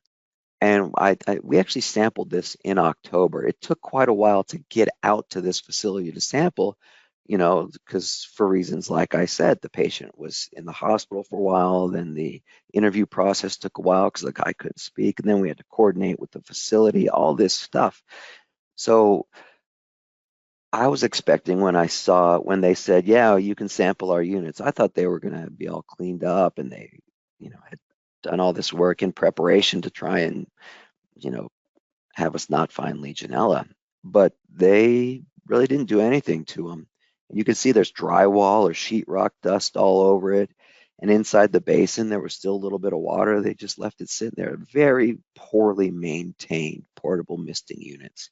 And these are pretty common units. I've seen, I think, Power Breezer there on the bottom. I've seen these plenty of times in use out here in Nevada. Oops, I'm going back one. And when we went to the facility to take the water test, they, you know, we have the standard 2-week time to get the sample results. They just said, hey, we're not even going to fix these things. We're not going to clean them up. They just cut them at the cord. They said, we're going to take these out of use immediately. And they cut the cord right in front of us with a, you know, scissors, and they pushed them over to the dumpsters. So they took them out of service immediately. And our recommendation was, you know, when you move forward and get new, you know, misting systems, just keep them clean, man. You know, follow your standard guidelines. Don't use, you know, don't let them sit in there and become stagnant and grow Legionella. So there was quite a bit of education with this, and thankfully their facility had their own environmental health type person that kind of knew about Legionella, but it was an opportunity for us as the local experts in Legionella to do an outreach with the facility and their, you know, environmental health people to hopefully prevent this type of stuff in the past or in the future. And as of now, we haven't had any more cases come out of this place. But yeah, I was every time I see one of these portable units out in, you know, walking around town or driving around, you know, I'll see these things out here in Vegas, and I'm like, oh, those can be a problem. Okay, so that is our residential program. And it consists of single case residential investigations. And now we're going to get into what we do typically at the Southern Nevada Health District, which is travel associated case investigations, single cases. And our overall goal is to identify contaminated water systems during single case investigations in order to prevent that second case from happening, that outbreak case. You know, we don't want to be on the news out here in Las Vegas. You know, our tourism industry is our main industry. You know, without the tourism industry, everything else would just kind of fall by the wayside. And so we take our public image very seriously, and we take Legionella prevention very seriously. So one thing, it took me a couple, I don't know, it seems like after a couple of years of doing this, I realized that communication was such a major issue with these facilities. So the very first thing I do in my initial meetings with these facilities is set the guidelines for communicating and moving forward. You know, one contact for each party, keep the third party consultant in the loop, keep communication open, you know, but I always send my emails to the same exact person. Because I've seen investigations and I've been involved in them where everyone's emailing everybody else, and I'm trying to, you know, I'm trying to answer questions based off something that someone else emailed that I didn't get. And it's just, once you start doing these types of investigations and you get your communication in line right away, everything goes so much more smoothly, you know. And all these emails are subject to public records requests, which we do fairly regularly. Okay, so how does our investigation process work? We get the notification from the CDC, and it goes to our epidemiology department, and then we transfer that over to the environmental health department. That's my team. We set up a site visit. We deliver them this official notification letter saying, hello, this is a single case investigation. And we give them a date range of 30 days where the patient stayed there. We know the exact date that they stayed, but we can't tell them, we can't tell the facility, your guest stayed at, your facility in room 16 on October 1st through October 3rd, because then they'll easily be able to tell the patient name, So because of HIPAA reasons and PHI reasons, medical information, during our notification process, we give them a 30-day time period, and then that's when our disease investigators will actually go on their computer system, will verify that the patient did indeed stay at the facility, and then we'll move forward and we'll start sampling various cases at our various places at the facility. So after notification happens, this is how our team kind of looks at these large buildings, right? And in this scenario, we have 2 towers, each with an upper and a lower zone. There's cooling towers up at the top. There's a decorative water feature toward the bottom. There's some boilers, some water heaters. There's a hot water return there at the bottom, and then also a parking garage with a cooling tower. Lots of times we don't sample our cooling towers out here because they're so far away from the public. There's not even an exposure site, But oftentimes we have cooling towers right by the parking lot where people can park up and walk right by them. And then in those instances, we will sample the cooling towers. So this is the general layout for this hypothetical situation. So what we do is we sample the case room, the distal room, and the hot water return. And in this instance, we have a single positive case in the case, or a single positive result in the case room.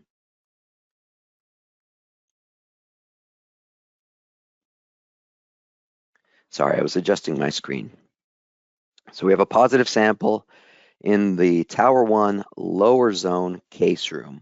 So we already know there's going to be some sort of corrective action or remediation.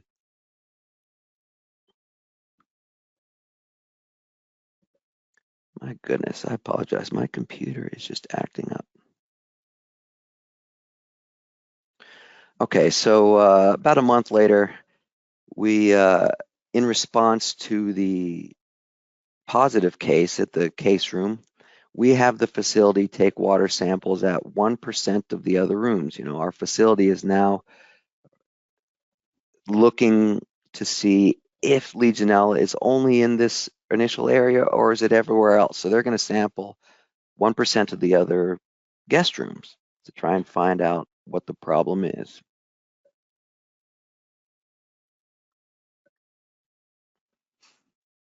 And in this instance now, in what we call the 1% sampling, we have another positive case right here. So now we have 2 water zones and 2 towers that are affected. These are fine, right?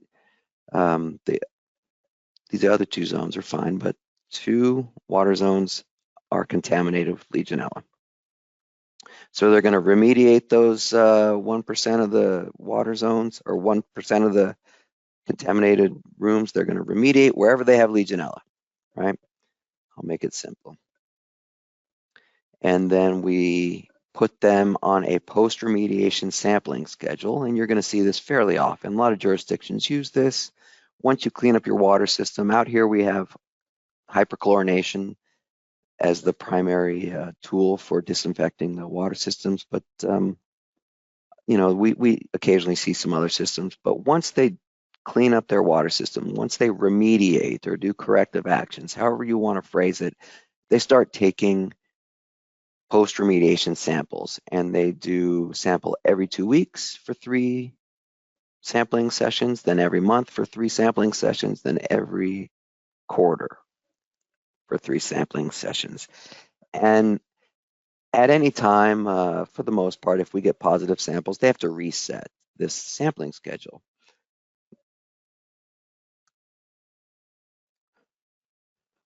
So now we're into this hypothetical situation. In this instance, the first round of biweekly samples came out good, non-detect. Second was non-detect, everything's moving along. The third biweekly sample is non-detect. Now the facility has moved into the monthly sampling. Everything's going great. They're in their second monthly sampling, third monthly sampling. All these samples are looking good. And then, oopsie, about 10 months from our first official visit, we have a second confirmed case, right in the same water zone, same area. So, okay, this turned from a single case investigation that nobody knows about. You know, we're very proactive and discreet. This turned from a single case investigation into a potential outbreak investigation. And we just start the same process over and over. We're going to sample the case room, the distal room, and the hot water return, and any other exposure sites. And in this instance, again, we have positive samples at the case room. So from our end, that is, you know, our epidemiology department determines that to be a confirmed outbreak, and that involves all the public notification, things of that nature. Public notification, media interviews. Nobody wants this, you know. The facility doesn't want to be on the news. The facility doesn't want people getting sick, you know. Our facilities out here really want to clean up their water systems if they find that they have the bacteria. You know, it's not. I've never seen a facility not take this seriously. Everyone takes it seriously out here in the single cases. So after we find the bacteria a second time in this second area, they're going to really do the same thing. They're going to do the 1% sampling. They're going to do a remediation again, and then that post-remediation sampling schedule starts again.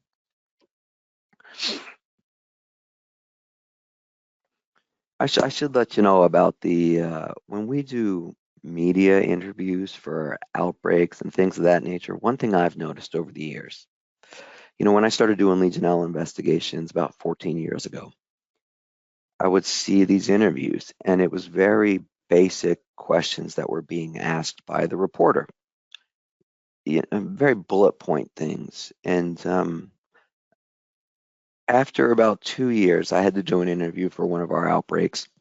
And it was the same reporter that had interviewed me like about a year prior or something like that.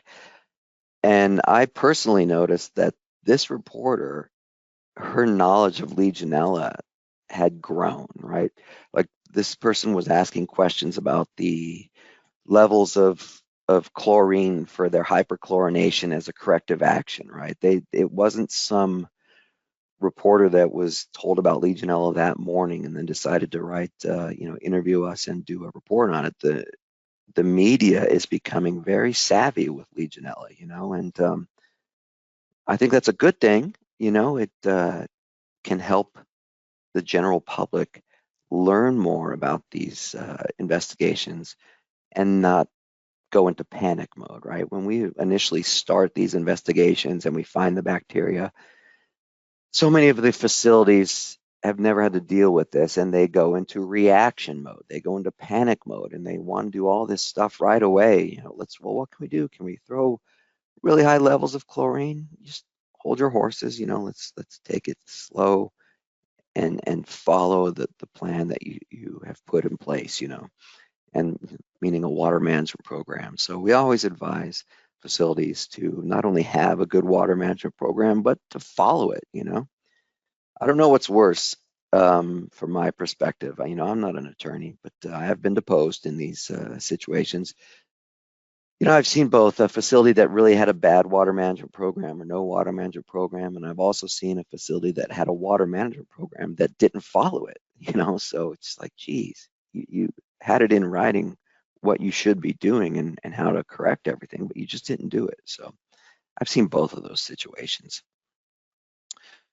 So when we have a confirmed outbreak, all our communication goes through the Office of Communications, as we call it. Some jurisdictions call it the what's it called? The PIO, but ours at the Southern Nevada Health District is called the Office of Communication. And then the epidemiology goes really into overdrive on their end, doing all the case definitions and trying to find out how many additional cases there are. And that's when they really get involved on a larger scale in the epidemiology side, is once environmental health, once my team confirms that, yep, we got more positive water samples. So it's really a collaborative effort here at Southern Nevada Health District for our organization. I know lots of organizations have an environmental health section and epidemiology section in the same area for Legionella, but we don't. We have two different divisions that collaborate and cooperate on our Legionella investigations. So long story short, I feel like I'm talking and talking and saying nothing here. Where are we at in this hypothetical situation? We went from a single case investigation where we found the bacteria, they remediated it, everything was going fine. They were in their post-remediation sampling schedule. Then we got another case with positive samples, and now we're at a confirmed outbreak. From an environmental health standpoint, a confirmed outbreak is the process moving forward is the same as it would be for a single case outbreak, meaning the facility is going to remediate the affected areas where they have the bacteria, and they're going to do the post-remediation sampling schedule. We may do a little bit of brainstorming as to what happened, why was everything going so smooth, and then they were in their quarterly sampling, and then all of a sudden we got a new case. What the heck happened with this lower zone of Tower 1? And that's really on the facility to figure out what happened. Our job is to make sure they're doing their corrective actions and moving forward so that we can protect public health, right? And when we have these facilities like this, they'll have signs put up or disclosure statements around the property saying, hey, as you check in, there's a Legionella issue and we're working on it. But these facilities at this point, they're working closely with us. We're having regular meetings, not only with epidemiology, but environmental health as well. So it's a team effort.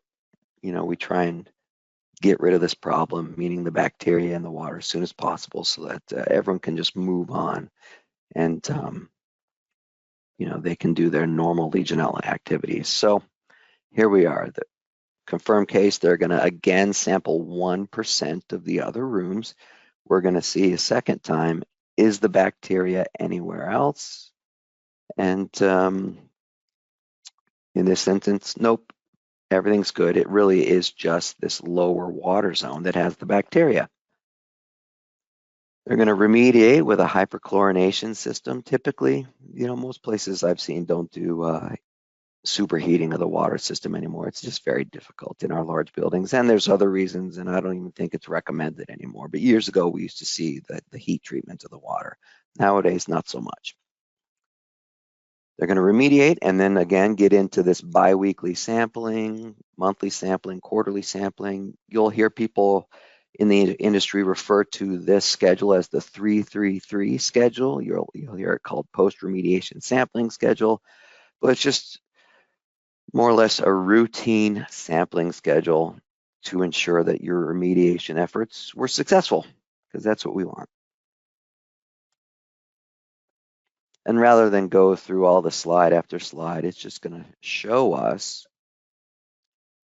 how we would, in theory, do these samplings. It starts in November of 2024 and ends in December of 2025. So that's the timeline. And if you remember early on in one of the very first slides of this investigation presentation, our initial site visit in this hypothetical investigation was January 1st, 2024. So this investigation took almost 2 years just because of the time frame involved in this post-remediation sampling schedule and the time in between the two cases. But that's kind of how we do things out here for investigations in Southern Nevada. We consider 1.0 CFU per mil a positive sample.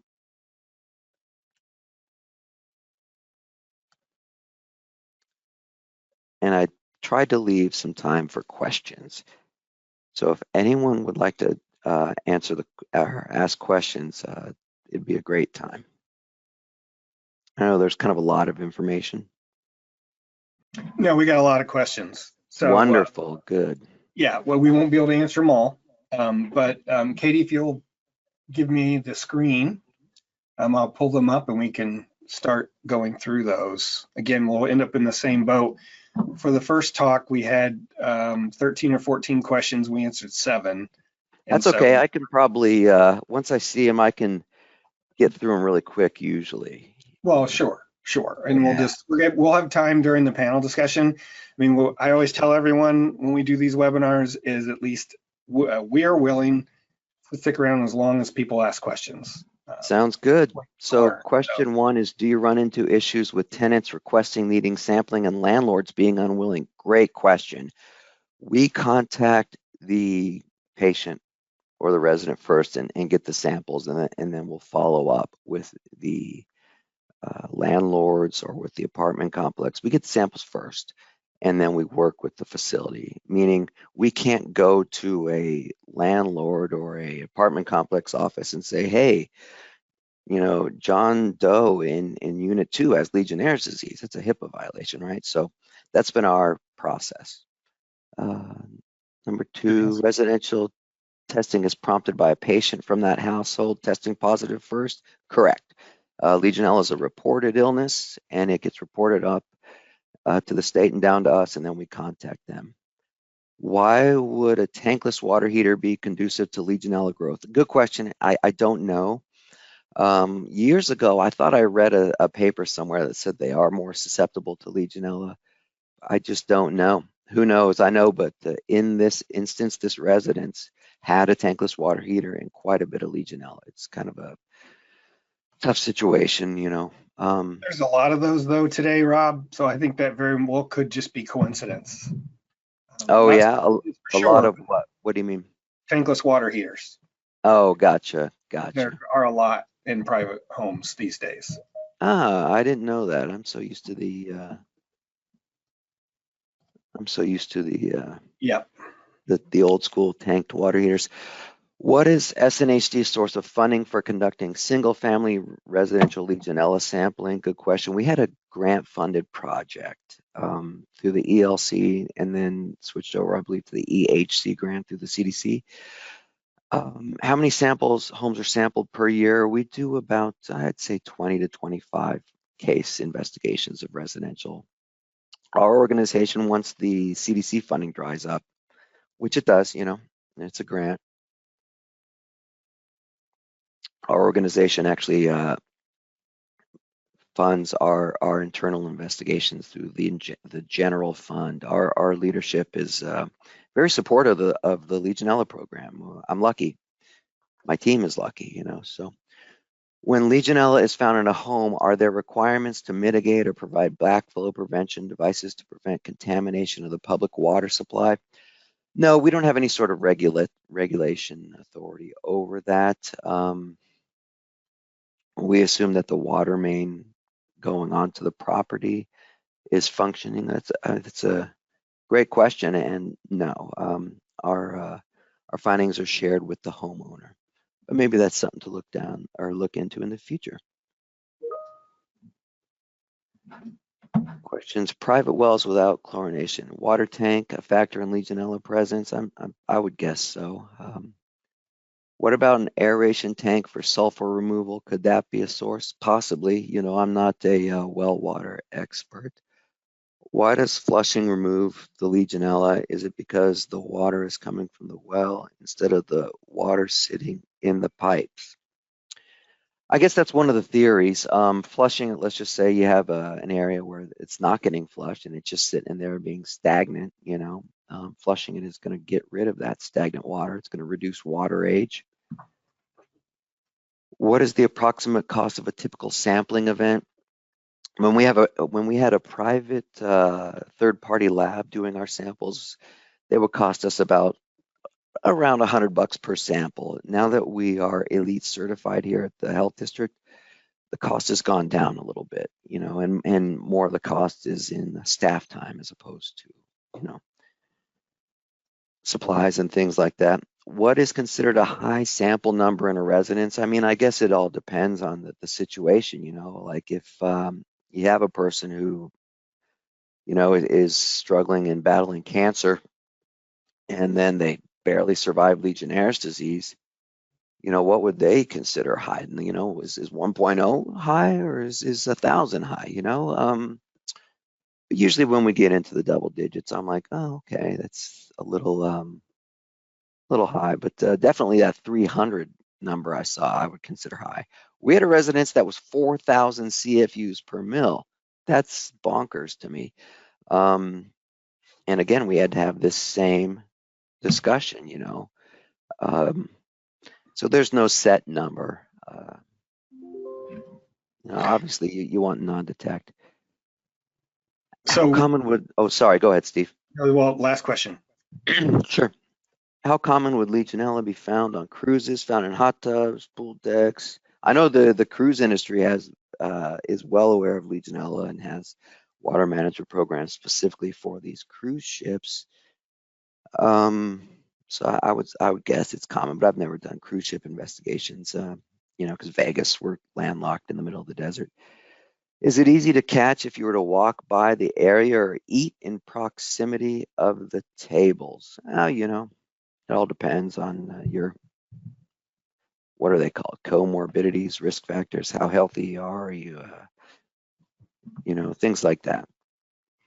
Norovirus, easy to catch. Is it relatable to Legionella? I mean, norovirus is not necessarily related to Legionella, but I'm not sure if question 8 is asking, you know, if it's Legionella is definitely not person to person, if that's what this is asking, whereas norovirus is transmitted person to person.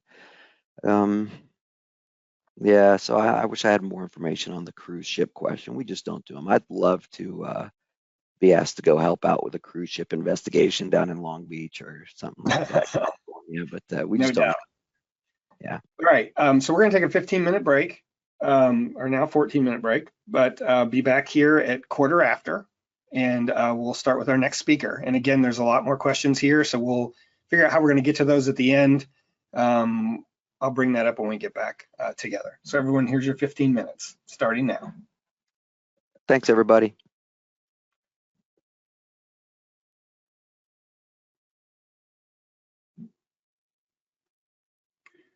All right, Katie, you back? I am. All right. And Jesse, most importantly, are you back? I'm here. All right. Okay. Well, moving on. Our next speaker is Jessie Gleason. She's an environmental epidemiologist from the New Jersey Department of Health, and she's going to also talk about their home sampling initiatives in New Jersey, which is pretty interesting. All right, so go ahead and share screen with her.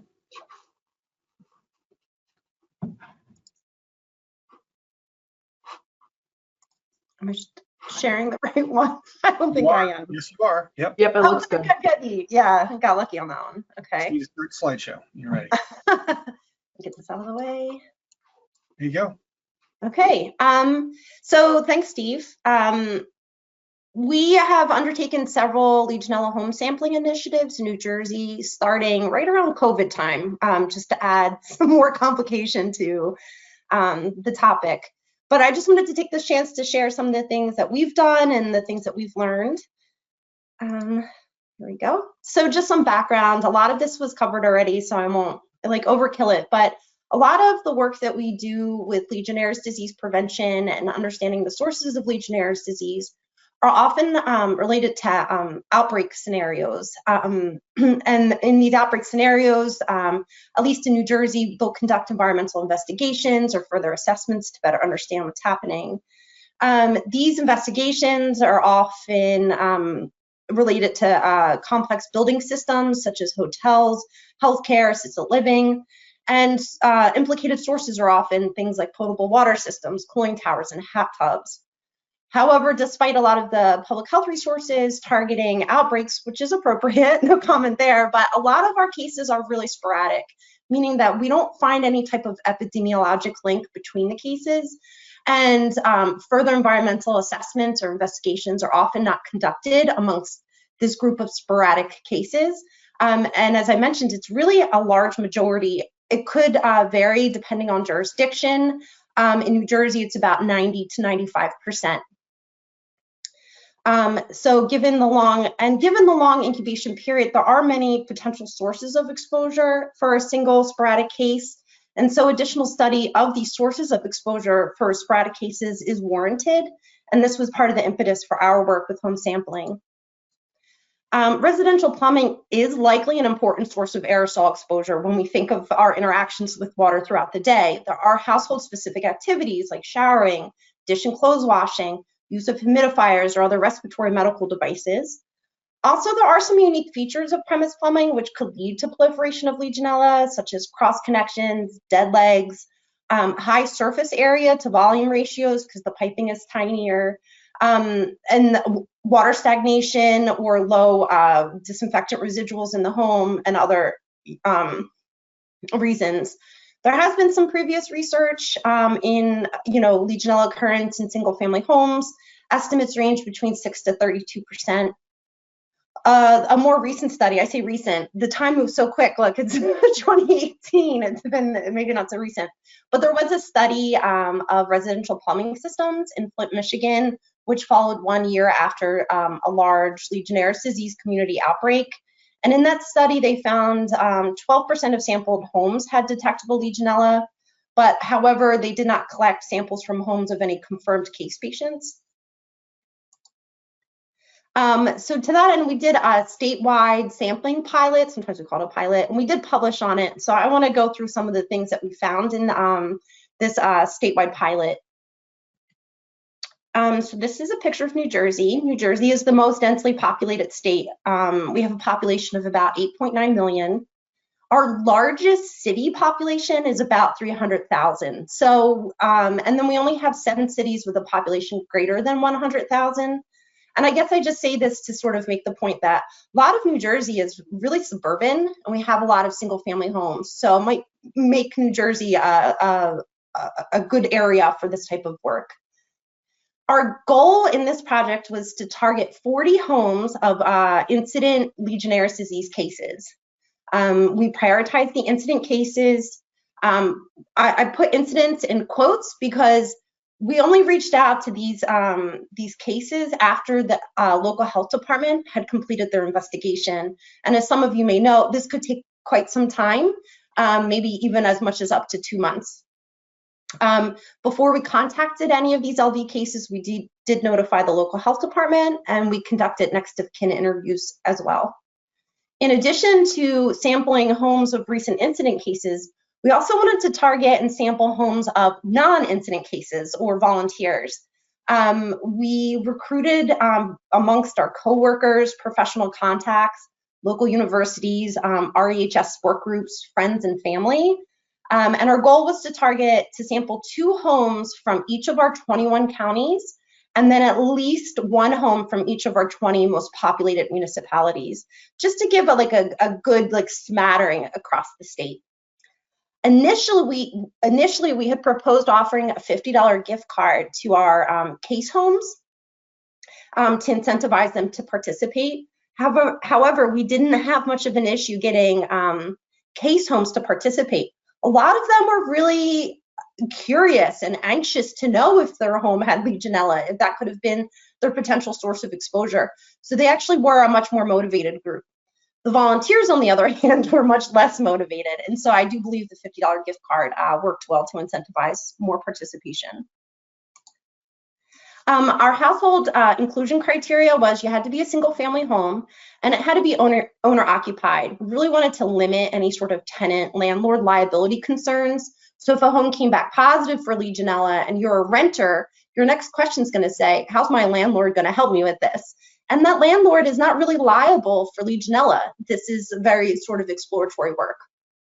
And then we also made a decision that you had to have an individual hot water heater. So in some cases that could include or exclude locations such as townhomes or condos based on how they were set up. So for each home that we were able to recruit, we conducted a home assessment survey over the phone. We had a single interviewer conduct them all, so they were done pretty consistently across the board. We asked questions about square footage, age of the home, number of bedrooms, bathrooms, showers, any whirlpool baths. We also asked about number of people in the home and frequency of water outlet use, and other questions such as presence of a basement, hot tub, decorative fountain, whether you were on public or private well water, your water heater age and type, whether there were any plumbing repairs in the past year, and questions about home water filters as well. We, in order to do our sample collection, we contracted with a commercial laboratory, EMSL Analytical. We collected up to 5 samples per home. We only collected first draw hot water samples. As I mentioned, we interviewed the homeowner to get an understanding of their home and the setup and the number of water outlets in their home. And we used that information to help prioritize locations we wanted to sample, such as showers and infrequently used taps. Outlets included the kitchen sink, up to 2 bathrooms, both the sinks and showers, basement sink locations, hot tubs, and outside taps.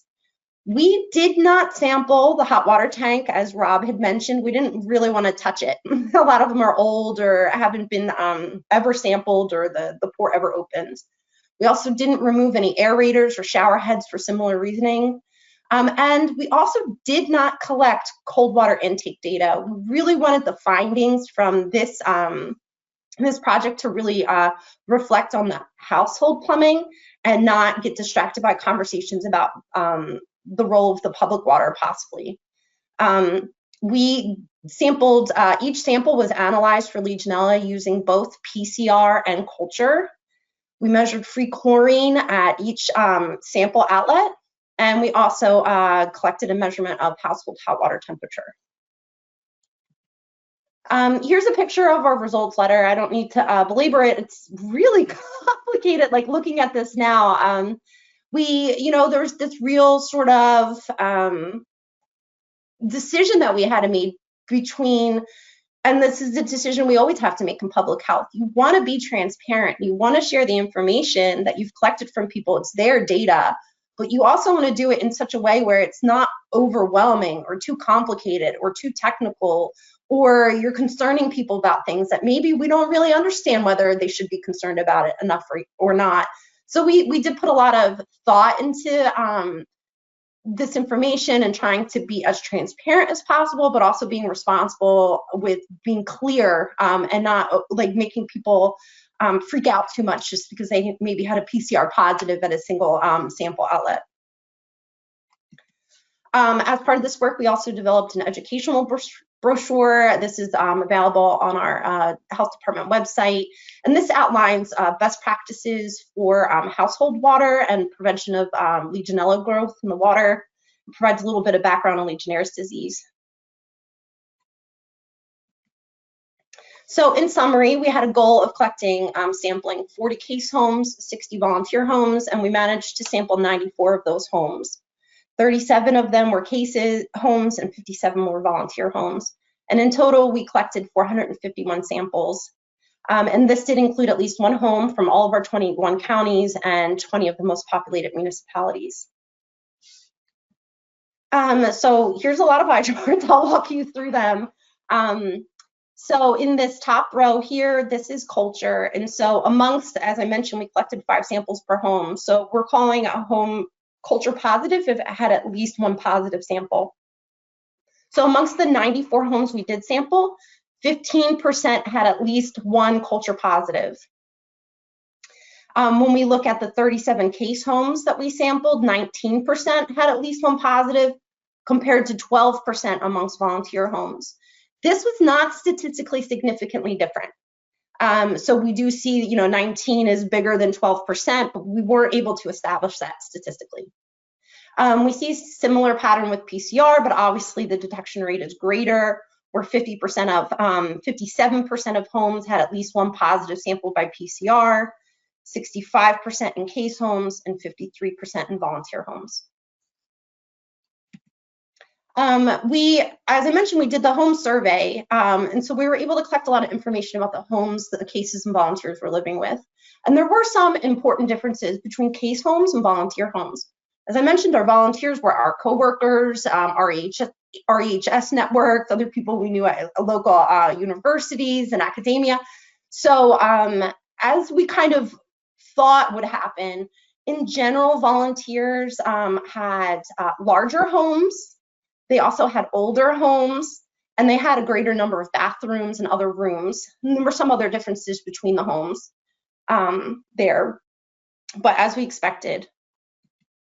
Now, when we compare Legionella occurrence by these different household factors, we did not show any statistically significant differences between whether your home was older or newer and whether you had a Legionella occurrence or the number of bathrooms. So it didn't seem to play a role in the Legionella occurrence. This is also a relatively small sample too, so our study power could be too limited to have achieved a statistically significant difference. Okay, so this is some results of when we look at all 451 samples together and we compare the mean chlorine residual amongst each of those samples. And so as I mentioned, we actually have chlorine residual data for each of the samples that we collected. So among samples that did not have a detection of Legionella, they had a mean chlorine residual of 0.15. This compares to 5 times lower of 0.035 chlorine residual among samples that did have a detection. So it's about 5 times higher chlorine residual in that sample. We see the same pattern with PCR, in which samples that did have a detection had lower chlorine residual, average chlorine residuals. When we categorize the chlorine in, just to understand, like maybe there's like a cut point of effectiveness for these residuals. So when we categorize at 0.1 milligrams per liter, which is maybe pretty low.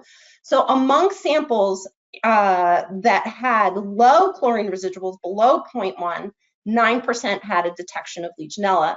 This compares to 2% in the among samples that had a higher chlorine residual above 0.1. And we see a difference at the 0.2 cutoff as well, but this shows that even at a 0.1 chlorine residual cutoff, that could also having greater than 0.1 chlorine residual in your home could be reduce Legionella occurrence.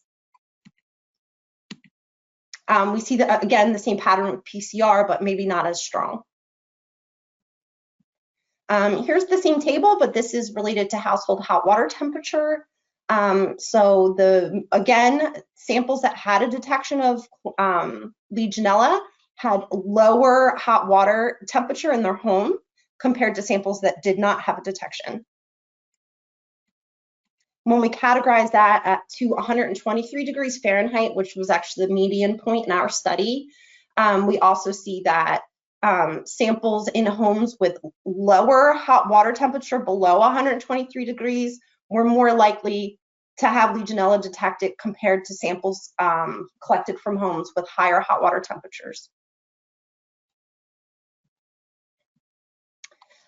Here's just another figure just to demonstrate that the role of season in Legionella occurrence. Ideally, we would have loved to collect all the samples within the same season to counteract that, but that's not always possible with the logistics and planning and all of that. I'm sure you guys understand, but samples collected during the summer season had a higher percentage of detection.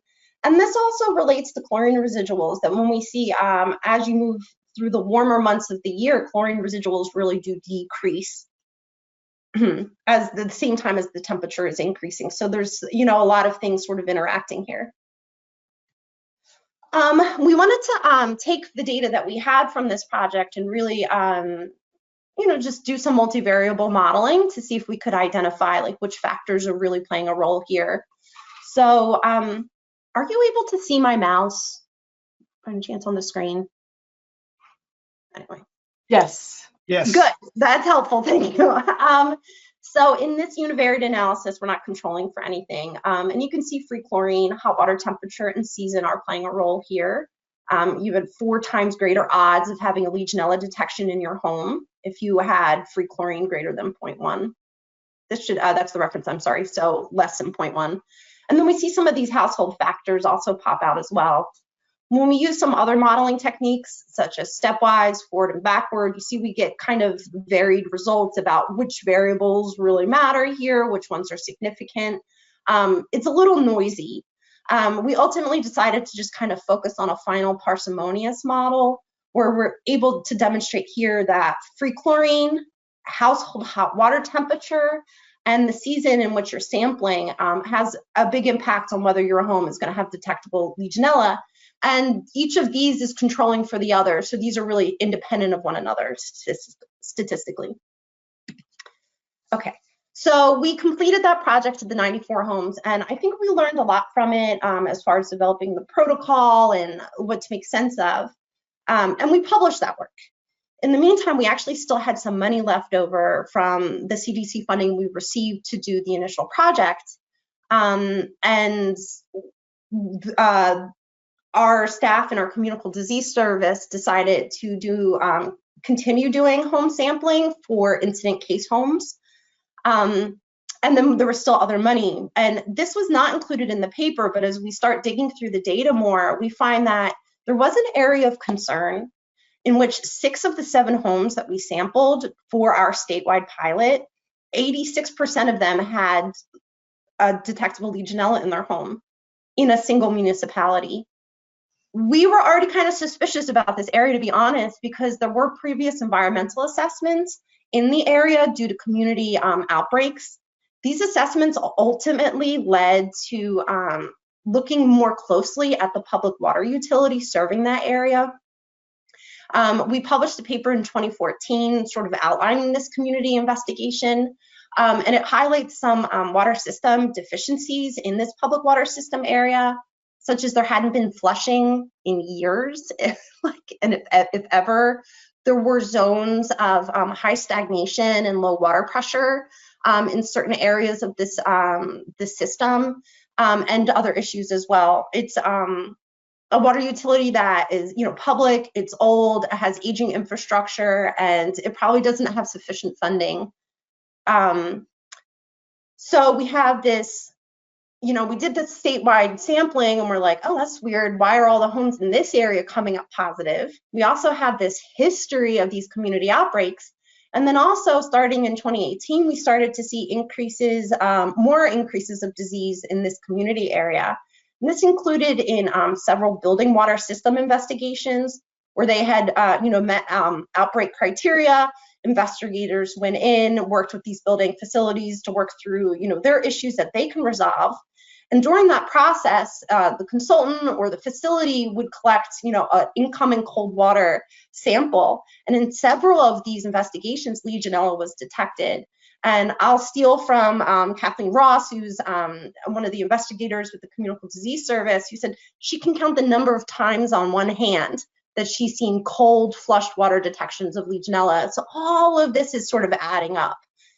We also had in 2020 4 new cases within the same week in this community, and there was no epi link between them. So we decided to leverage our experience with the statewide home sampling data and conduct more home sampling specifically in this community.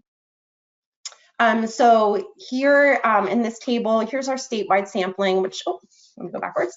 That started in July 2020 and ran through about 1.5 years and our 94 homes. Amongst these homes, this is the 37 cases, 57 volunteers.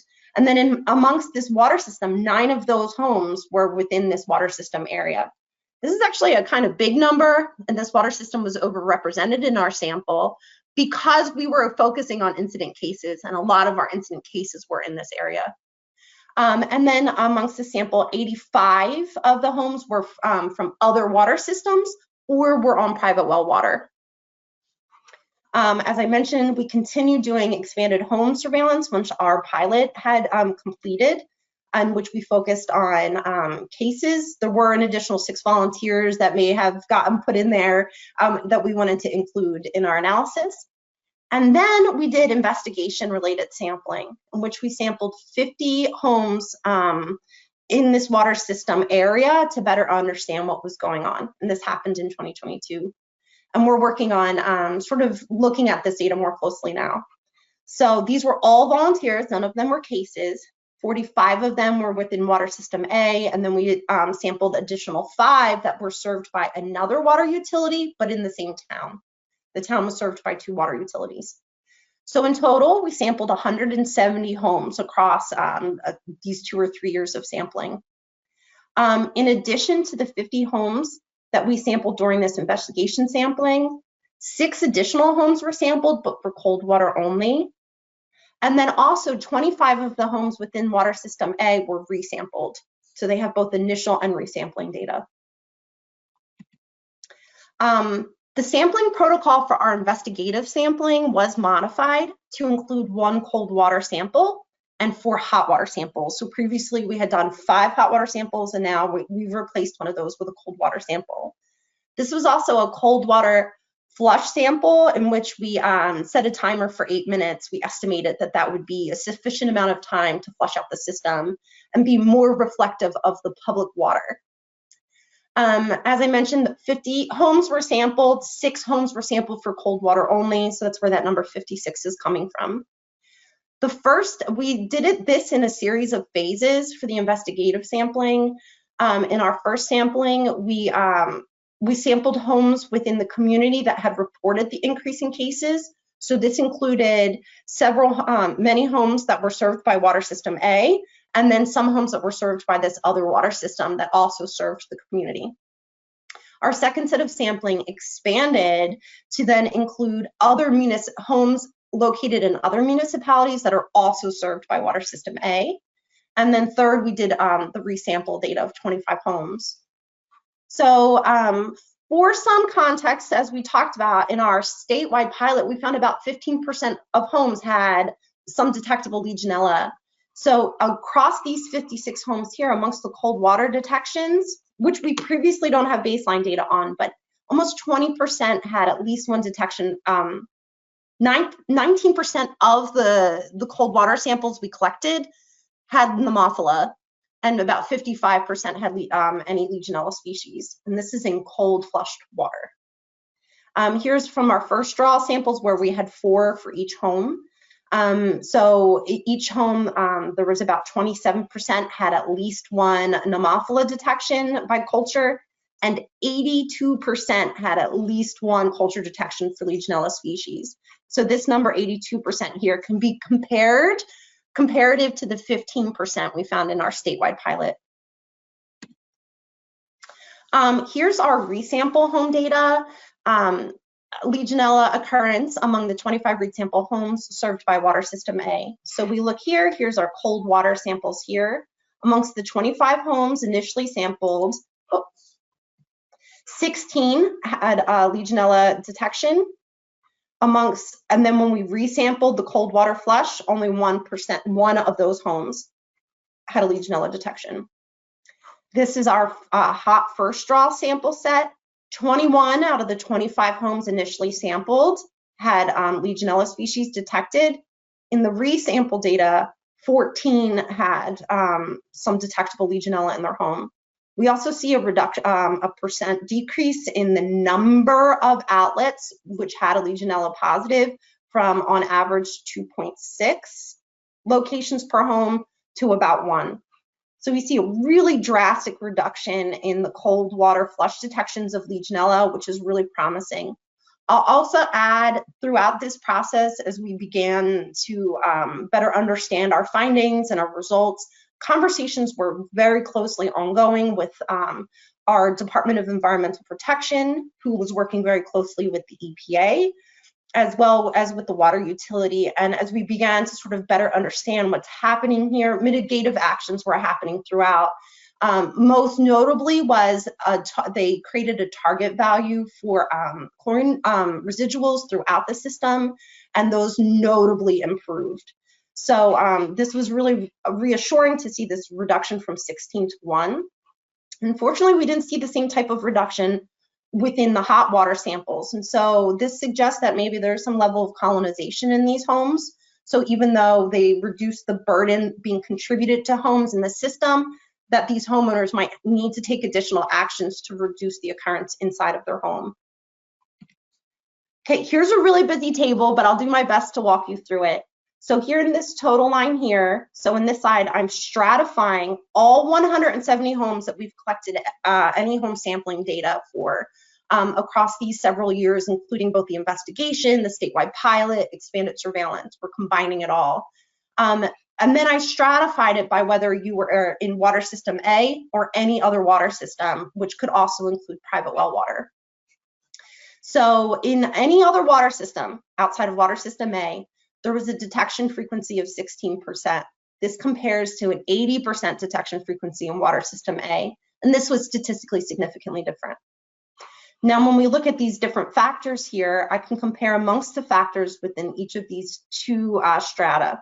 So in all other locations besides water system A, we see that the general sort of baseline is 9.4% in the statewide pilot. So initially I said 15% when I was talking about the statewide findings, but when we remove the homes that are on water system A, that frequency drops down to 9.4%. We also had a pretty high detection frequency amongst the homes included in our expanded surveillance as well. And we're still doing additional work together with the Communicable Disease Service to better understand who these homeowners were and what's happening here. And then no homes were collected for this. And then 5 homes were sampled as part of our investigation sampling from a different water utility, as I mentioned, and none of them had any detections. Again, disease status does not appear to be statistically significant within this subset of homes. And then when we look at region, water system A is located in our central region, just for some context here, but we see that the highest detection frequency is in the central region. And then season is also playing a role here, in which we see the highest detection frequency for homes sampled in summer months. Now, when we look at water system A, it actually is interesting that the water system seems, whatever role the water system's playing in this increased burden of Legionella detection amongst residential homes, these other factors such as season, disease status, when you were sampled, don't really seem to play a role. It's whatever role the water system is playing is sort of now sort of overreaching these other factors and playing more importance. I'm trying to see if there's anything else interesting I want to talk about on here. Yeah. Okay, so in summary, statewide home sampling helps provide us data on the baseline of Legionella occurrence in homes, which has been really useful for us to understand what is expected. When you sample a home, how much should you expect to find? You know, we're not thinking it's 0, but should it be 80% of homes that have Legionella detected? What's a real baseline value for us? Through our statewide work, we're able to identify season, chlorine residual, and home hot water temperatures as independent factors associated with Legionella growth in residential homes. Both the homeowner and the water utility may play a role in the occurrence of Legionella in homes, which just adds to the complication of these narratives, right? So we need the water utility to make sure that they're, you know, achieving all of their sort of chlorine residual goals and maintenance goals and flushing protocols and all the complicated stuff that goes into operating a water utility. But it's also important that homeowners know actions that they can take, such as setting their hot water tank to appropriate temperatures to be protective. And then also to add, and I think this was really interesting to us, we did this statewide protocol, and it really helped us sort of add an additional line of evidence into what's going on in this community that's experiencing increases in disease. And so home sampling ended up taking on this new investigative role that we had not anticipated at the start of these projects. This work was certainly not done by me. I sit in our environmental health program, but it's just been a real joy and pleasure to work with our Communicable Disease Service Legionella team, which includes Kathleen Ross, Lauren Connor, Rebecca Greeley, and then our DOH's Rapid Response team, which helped provide some support for our investigative sampling. Here's both websites for, you know, the environmental health side that I work in, and then our Legionnaire's disease team. And I'm happy to answer any questions. Thank you. All right, thank you. So it's already quarter till, but we'll go ahead. Let's change the, Katie, can you give me permission? So I think question 1 here is actually part of possibly Rob, somebody asked later about the CPAP machines. I know he mentioned that. I don't think you did. So why don't you answer questions 2 and 3, and then we'll move on, and there's more questions below that we can get to at the end. First one is, why aren't landlords liable for Legionella in New Jersey? There's no regulatory basis. So there's no rules that require a landlord to have a Legionella-free home. Honestly, these protocols that we're developing now were really developed to address maybe some research hypotheses that we had to better understand the occurrence. But, we're really designing them. There are no protocols for sampling. There's no required monitoring in homes. And so having these people volunteer to be a part of this just felt like we can't hold them to some kind of standard when there actually isn't one. There's no regulatory basis for it. So, and the second one is it common for well owners to sample for coliform bacteria? What would be the likelihood of Legionella showing up during this process? Seems like you would have to specifically target this for testing to be detected. I think, Steve, your presentation probably does a much better job at tackling this question. Well, I'm actually not going to talk about coliform, but, coliform is specifically targeted because it's an indicator bacteria. Right, so, because of your septics and stuff. Maybe I'm not understanding the question, but yeah, like coliform bacteria is just completely different test than Legionella. Also, Legionella is an opportunistic premise plumbing pathogen. So it's kind of like, lead. We're not worried about lead in the groundwater so much as we are about it in the premise plumbing. It's kind of the same with Legionella. So I think any monitoring protocols in a residential or even a larger building facility is really going to have to look at take sort of a sampling of representative outlets throughout the building, as opposed to just maybe sampling at the water intake. Yeah, well, and coliform is the simple way to determine if there's a potential pathway into a well, which is why it's so commonly tested for and why it's used as an indicator. And if it's positive, then you look for E. coli. And then we also have to consider, the way wells, private wells are positioned, with their low proximity to septic systems, and they're exposed to the outdoor. Yeah, so they're just very different. Yeah, well, and it's very different testing. Yeah. Right. Yeah. All right. So we'll get to the rest of them later. I'm going to go ahead and start my presentation. See if that pops up like it's supposed to. There we go. So I'm Steve Wilson. I'm with the Illinois State Water Survey, the Prairie Research Institute, University of Illinois, all that stuff. The water survey, well, let me go in order here. So I'm going to talk about, we've done some sampling in private wells, homes on private wells, I should say, the hot water in some of those homes. A lot of people have helped us along the way. The folks on the right are my staff. Some are here and some have moved on, but not only our work group, but a lot of different organizations and folks that I've called or leaned on or listened to a talk or read a paper and reached out to them and given us a lot of advice. I'm a groundwater hydrologist, and I work with private well owners. So this Legionella thing wasn't on my radar for private wells, and I'll get to that in a minute. So the water survey, most people don't know what that is. Until from 1895 till today, we're 130 years old. We're one of the state scientific surveys. Illinois just happens to have a water survey in addition to an archaeological survey, natural history survey, geological survey. And we were started because of cholera and typhoid outbreaks and investigating water quality when all this was new in the world and wasn't well understood. And so I bring that up because we were a state agency under DNR until 2008, and then we were moved into the U of I, into this institute called the Prairie Research Institute, which is really a department overseeing the scientific surveys. So that's, we have a number of state mandates, including housing the state's well logs. We do a lot of public service work related to assisting the state and those things, including the IWT program, which I'll mention in a minute. We do a lot of the sampling for all the state buildings and have since the 40s. So I run the private well class, which is a EPA funded program that we partner with the Rural Community Assistance Partnership. It's a 10 lesson class for homeowners on wells. We do webinars every month, just like the one we're doing today, but they're not 4 or 5 hours long.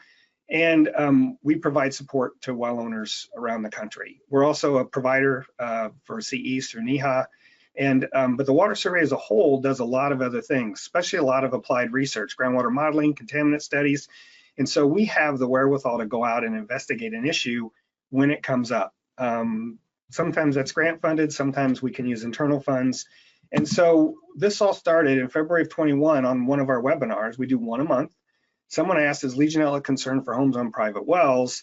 And I said, well, that's a good question. I know, cooling towers and nursing homes and a lot of buildings, those things, that's where you read about Legionella occurrence because those are where the outbreaks are. And when I started looking this up later, even the ASDWA documents on Legionella have a little 2-sentence blurb at the end about private wells, but it's really not discussed and there's really not a lot of research out there. So that's what I said as an answer, but I would look into it.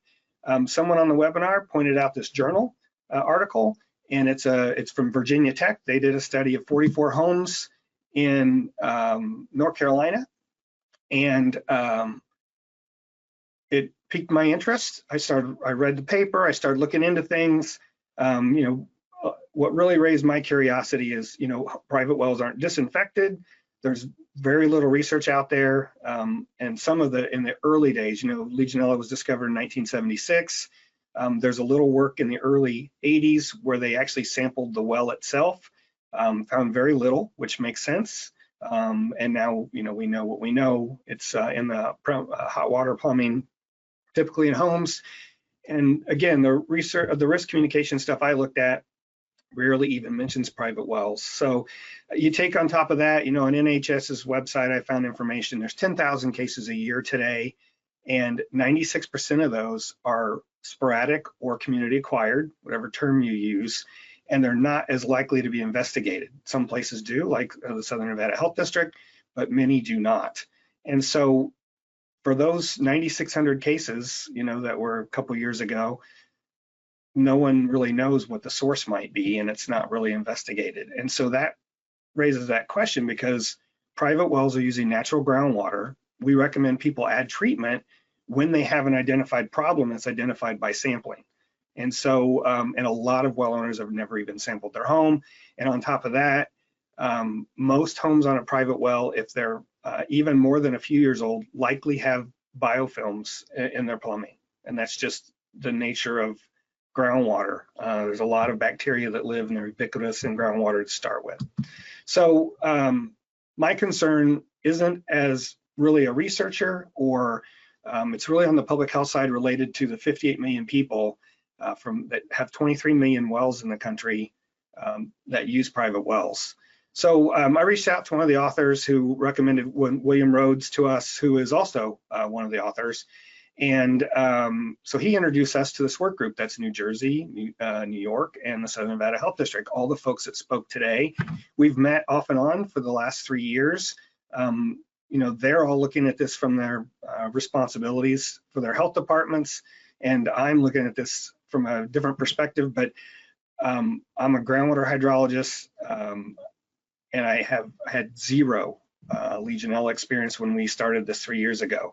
They've been very instrumental in my journey in investigating this and understanding what we know now. And the first thing we decided to do was contact the states to see if anyone asked, what's the water source for your community acquired cases? And so that's one thing. And then we also decided we'd sample, and we had some internal funds to do that, to get a handle on, are we seeing anything there or not? So I'll mention 2 states here. Wisconsin provided us their data they do ask the question, water source for all their community acquired or sporadic cases. And they took out their outbreaks and came up with over 4 years or 5 years there, they had about 500 cases. 30% of those were not on municipal water supply. Then when we started working with New York, they didn't ask that question. And one of the wins I feel like we have today is that now they do ask that question on their intake forms and investigation forms. And but they have a lot more cases. But they also have an amazing GIS data set, not only of their Legionella cases, but also of their municipal boundaries for all their water supplies. I said that wrong. not the municipal boundary, the actual water system boundary. And so they were able to plot that information in GIS. And what they found, they gave us this information a couple of years ago, is that 13% of the cases are not on municipal water. So those are anecdotal at best, and we've been reaching out. Natalie Kerr and Will Kern, who I mentioned on that slide, began this. They both moved on. Sarah Mandelbach, we just hired in September. She's currently working with all the states, trying to reach out and find out if anything's changed since we started this in 22, what forms they're using, what questions they're asking. And, you know, we hope to compile all that. And one of the things to come out of it, I hope, is that we can recommend all the states they need to add that question. I think it's valuable information that will help get at some of the cases, especially as Legionella continues to grow and as far as number of cases that show up. So that's going on one side. On the other side, we decided to sample. So our institutional water treatment lab does use LegAlert in 22. It was more accepted, if you will. We knew there were false, well, we didn't know, or I didn't know there were false positives, but we used our lab because it was in-house. They're doing this for all the buildings in the state. And so after working with our work group, even among all of us, and including a few other folks I interviewed, where to collect samples and how many were kind of, everyone does it a little differently. So what we decided to do was we're asking these homeowners if they have a faucet with their shower, so it's a bathtub and a shower, we want them to collect it from the faucet. And we took a first draw of the hot water line, a warm sample, so as soon as it started getting warm, and then once it got fully hot. So we took all three of those for each home. We identified 60 homes based on some other work. Dr. Walt Kelly was my boss at the time, head of our groundwater section. He and Sarah Geiger from the U of I and Sam Dorovich from UIC were doing a study on lead funded by HUD, looking at lead in homes on private wells. And so they had a ready-made set of well owners. They'd already started this project. They had about 150 homeowners that they were working with, and they gave us permission to reach out to them to see if they would want to do an extra sample on our behalf. So we ended up doing that the first year. We asked the homeowners to collect the samples. We sent them sample kits, and then they overnighted them to us, and then our IWT lab did the analysis. And what we found, and we did not do PCR confirmation. We didn't have the money to do anything else. This was all internal. Actually, it's all been all internal in the end, but 23% of the homes, we sampled 57 in the end, were positive, and with LegAlert. So, and we marked it positive if at least one of the three samples that we collected was positive. And these samples ended up being from a shower tap, a guest bathroom sink, a downstairs or a basement, shop tap, whatever was least used. We worked with the homeowners to determine where they should do that. And yeah, so our results are similar to what they found in that Virginia Tech study, but we did not confirm with PCR. So the next year, we got some information about VB&C Legionella, which, it's really interesting that how durable and non-killable, if you will, Legionella can be. And so we had a lab on campus that could do some of that work, looking at qPCR based on using PMA stain. So we provided some samples to them, and we hope to compare that. We also then decided to use a culture method, the ISO method from CDC, and we used a lab that had been recommended to us for that. It led to some issues because we had to send two separate sample kits. Again, these were all over the state, and we didn't have travel dollars.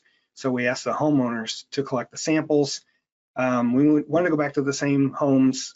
Only 45 of the 57 chose to participate again. So we found homeowners through our scientific surveys.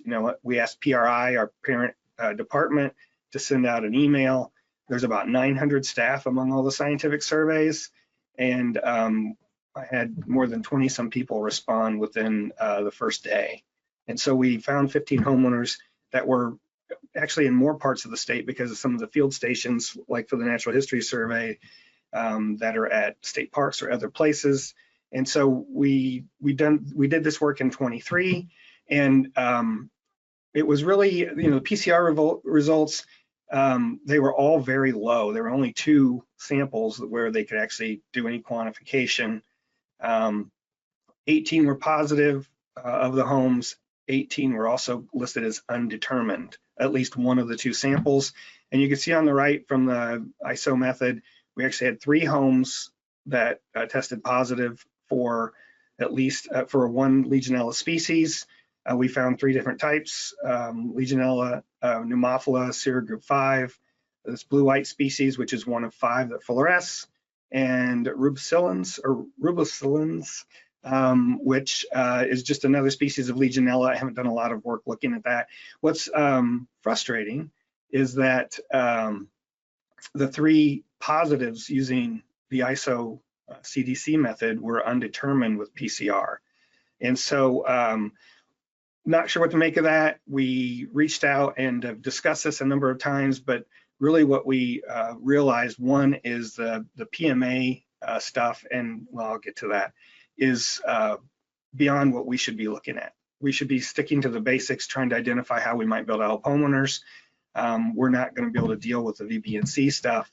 And so then when you looked at both of those, as far as 22 and 23, on the orange on the left is the ledge alert samples from 22. Nothing really matches up. One sample that was detected with ledge alert was also the one that had pneumophila serogroup 5 from the speciation in 23. So there were none that had all 3 sets positive. None of the 23 sets were both positive, and so not a lot to make of rhyme or reason between the methods. And so we stepped back and again reached out to our work group. You know, the VBNC approach using PMA is really something for an academic approach. There's a lot of ifs. Some experts say it's not a viable method to actually determine if it's a viable or not culturable Legionella. And so, and also even just the PCR work didn't really benefit us because none of the 3 plated positive homes were positive with PCR. And, you know, the message was that's because they were so low. We'd hoped to compare the results. And so, you know, we've stepped back from that. And in this case, well, yeah, the Legionella we did find was not serogroup 1. So I was pretty discouraged at this point and realized that we should have not been looking at VBNC Legionella. It was a good lesson, but we certainly used some funds to do that. And so we stepped back and looked to our work group, all the folks that spoke today, and asked for advice. And so some of the issues that we find, you know, there's, I've done a lot of arsenic research in my career. You know, if it's above 10, it's above a health standard, and that's what communities have to meet, and that's what we recommend to well owners. In this, there's no simple way to evaluate that risk. Not only for low numbers, they may not be culturable in the first place and could still cause illness, but healthy individuals may not be affected. So you don't see the cause and effect necessarily. And, you know, my question, and it still is, you know, because ledge alert's in widespread use, it only detects pneumophila. And the rapid test that's used by clinicians only detects pneumophila serogroup 1. So how do we know if a lot of these things, you know, especially in a hospital, if they're not necessarily doing culture testing whenever somebody's sick with Legionella, that they're not missing it, right? And so that's still something that bothers me, and we will try to look into in some way here.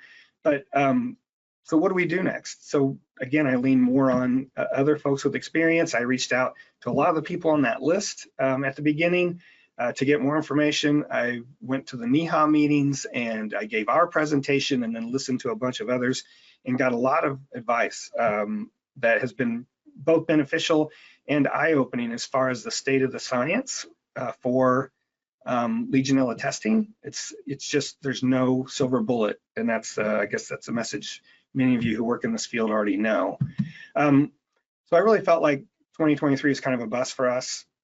And so then we have basic questions to answer. We want to know about how to protect folks on private wells if they may have a susceptibility to having Legionella in their home.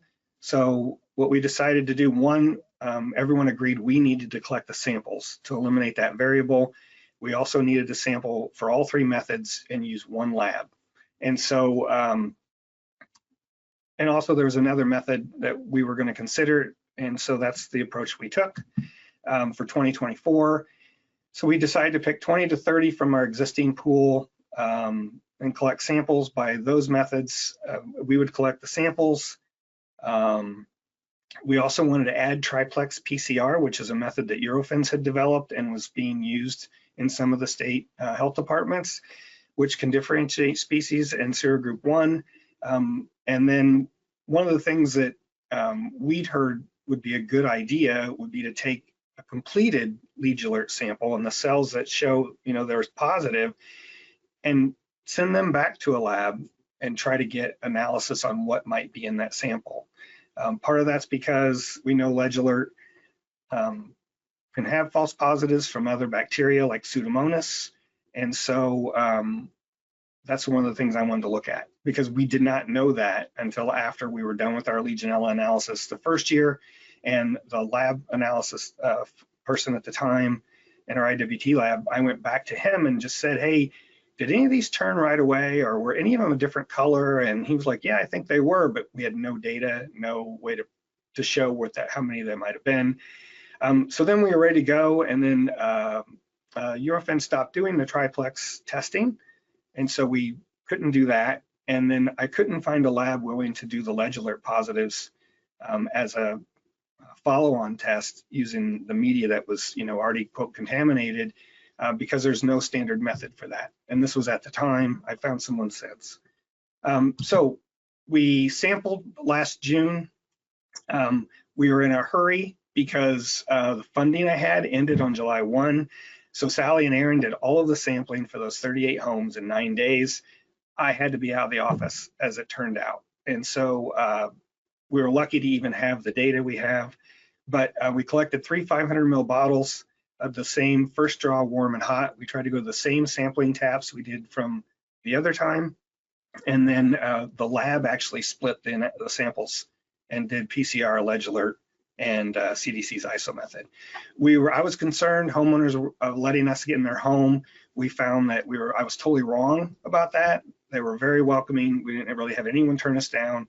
And we had 4 bottles ruined in transit, which will show up on the data that I'm going to show in a second. And so, but the results are just as inconsistent. And so it's coming from my perspective, which is, I'm new to a lot of this. It's more questions than there are answers. And so this is the 2024 data, and I sorted this file first by the first draw Legionella column, and then for the bottom half, I sorted that by the PCR first draw, just because that organized the values. You could see that we had one sample that was positive for Pneumophila serogroup 2 through 15. They didn't differentiate between the serogroups. And then we had 3 other samples, 3 other homes that were positive for either another species, which couldn't be identified, or Anissa, which is also one of the fluorescent species. So we had some really high PCR values that were non-detects. Everywhere else, we have a ton of Legionella positives that were non-detect with PCR. All of that's inconsistent and suggests that there's something else going on. And so in the end, we had 24 homes were PCR positive, 63%, which is expected and very similar to what Jesse had. And we had 16 homes that were positive for Legionella, or 42%. So 10% of our homes were positive for one of we had 4 out of 38. And I meant to change that to 3 non-LP species. So the lab actually was able to determine Anissa was another constituent there, another type species. And then they also had a different species that they couldn't determine. So they actually went to the trouble, they sent this to their sister lab that does the MALDI TOF, and they were still unable to determine what that other Legionella species was. And so that's why some of those in the yellow there say other Legionella. We don't know. They're pretty low values. So this is the information we have.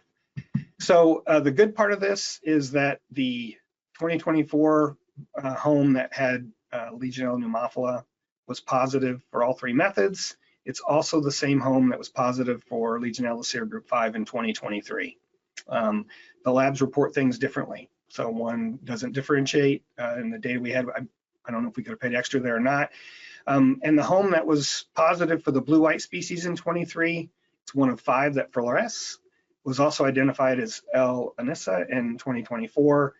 That is also one of the 5 that fluoresce. So, that's good. I mean, using the culture method, those 2 samples and those 2 homes were consistent. The really bad part here was that we had 33 positive ledge alert samples and 21 of those were PCR negative. PCR is supposed to be the confirmation for that. If you have positive ledge alert sample, which means it's got pneumophila, then you would expect there to be a PCR positive. And some of those numbers were really big. And I thought one thing that was interesting, not necessarily bad, is that we've had no Legionella serogroup 1 pneumophila serogroup 1 positives. So we still have a lot of questions. What we heard from other folks in the past is that, some groups that are still using ledge alert see about 10% false positives. We had 64% false positives. And if that isn't because of other bacteria, then why aren't more of the ISO results positive, or why weren't all of the PCR samples also positive? They should have been. And again, these were split in the lab, so they came from the same set of 500 milliliter water. And so my question is still the same one. What can we tell homeowners who are on private wells about what to do to protect themselves, in addition to disinfecting and keeping their water heaters above 140? And I put a note here because there's literature out there today that shows even at 158 degrees, Legionella have survived after an hour of being exposed to that temperature. And so it's a real thing. It's able to live past what, some of the standards say it should kill it in a number of hours or whatever. It's not happening. So the other thing is we haven't done a lot to explore what questions we should ask. We did ask this year about their water heater, but there's a lot of other things, as you saw in Jesse's presentation and Rob's, that we probably should be asking homeowners. Again, this has all been done with internal funds, so I'll lean on that as the reason why we didn't get into more detail. And my question is still the same one. Why, if hospitals are only testing for serogroup 1 and ledge alert is still being a commonly used method for Legionella pneumophila, do we really know the prevalence of other species in water? I'm just asking as someone who's jumped into this, and I can't see where how that's not skewing the amount of stuff we find. And I know most of it's from outbreaks where they end up being pneumophila and serogroup 1, but because we're finding other Legionella species, how does that what does that say about the possibility that maybe the prevalence is related to public water systems versus private wells? I mean, that's a question we want to try to answer. So our concerns, there's a paper from CDC where they sent samples to 20 of their elite labs using the culture method. And what that study found was that above 10 CFU per milliliter or 10 to the 5th per liter, the labs were correct 85% of the time, but below that, 93% of the positive samples were incorrectly identified as negative. We are seeing low results most of the time, and so how does the culture method fit into that? We've also heard anecdotally from at least 2, I've heard from 2 different groups that using the acid and the heat treatments in the ISO method can reduce the amount of, it can make your sample go negative because it takes out a number of, it could remove some of the Legionella that's also on those plates. The 2 labs we've used for the culture method so far, one reported it is LP 2 to 15, the other found the individual serogroup. This is just the way their lab works. And the second lab identified L. anissa, even though as an individual species, but the first lab found probably the same species because it's one of the 5 that fluoresce. So there's differences in even how reporting is done. And then we talked to a third lab that does not use a heater acid because they found it's significantly different when they do. So here's some of the other things that are a concern. depending on who I talk to. Don't worry about non-pneumophila results. Ignore all the other species. They're not important. Stick to one lab. Sending samples to multiple labs will give different results. Even at the same lab, if it's a different analysis, an analyst, they could interpret some of the part of the method for the CDC ISO method differently, and you could get different results. And again, using acid and heat to remove the unwanted bacteria could reduce the positives by as much as 60% in our experience. I also had someone say I wouldn't recommend raising temperature in a water heater because different bacteria grow in different temperature ranges, and you could really affect how that affects biofilms, how that affects the bacteria that are available as food for some of the other bacteria, all these things that are complications. And as far as Legionella, we know that Pseudomonas and others cause false positive. That's in the literature. And so the suggestion we got was we should be looking at all bacteria and even consider identifying all the bacteria in a Legionella cell. So we did find a lab that's willing to analyze that completed Legionella sample and also does a lot of work with bacteria and biofilms, and that's where we're headed towards, I think, this year. So our next steps are really to evaluate everything we've done so far. Well, as far as the evaluation of the state intake and forms, we possibly are going to put the paper together. Sarah Manderbach's working on that now, not the paper, but gathering the data. But again, our goal really is to convince every state to add home water source to their questions that they ask anyone who's had a positive, who has Legionella. So we can begin to get a set of data on homes and identify, at least through that information, even if it's considered anecdotally, whether homes on wells could be a possible source of community-acquired cases. And then for 25, we're not sure when we're going to do this yet, but we're probably going to pick 5 or 6 homes. Again, we're still funding this internally. And then we want to do all 3 of the methods we used this last year. Also have some bacterial and biofilm analysis done, as well as the Legionella positives, have them then identified for what species of bacteria might be in their samples. We are going to use multiple labs because I think there's value in understanding if I send a sample for the CDC culture method to 3 labs and I get different results, why is that? And it's worth that being at least more identified. We've heard a lot about the MALDI TOF method, especially at NEHA this last summer, and we're hoping to maybe, if we can't do that for this, it might be too expensive. We're hoping then as a follow-on, if we actually go out and try to get external funding for this, that we include that, because it sounds like a really promising method, especially for, it does. And we've learned that the triplex PCR is now available again. And so we want to look at that as well. So what this has turned for me is into an evaluation of the science of Legionella and what's going on. And, we're trying to gather some data so that we can actually do enough samples later, if we can get external funding, to actually, have some statistical significance to some of the things that we're looking at. So with that, I talked a couple of minutes long. I apologize. If there are any questions, let me take this down. There we go. So I'll answer the questions. I guess there's 3 questions here. That's a question for Jesse and team, I think. Did you contact IDPH to help with this project? I did not contact IDPH to help with this project, but I reached out to IPH a number of times and I cannot get them to respond. And I know somebody's on here from IDPH. I looked through the list. I have tried, and we want to work with you, and we believe that there's a lot of value given their homes in Illinois. And so I hope we can connect and do that. I do water treatment primarily for well water and do not want to make irresponsible recommendations. Any supporting evidence of UV treatment being effective, as it would be hard to pinpoint the exact correct location for install or routine shock chlorination. I think that's the problem with UV, is that it's usually used to kill bacteria, not at the kitchen sink like you would have in an RO system for removing arsenic or lead or whatever. It's early on. You filter it first and you run it through a UV to kill all the bacteria and viruses and all those things. Typically, I think that's before a hot water heater. And I am not a treatment specialist either. I know enough to be dangerous.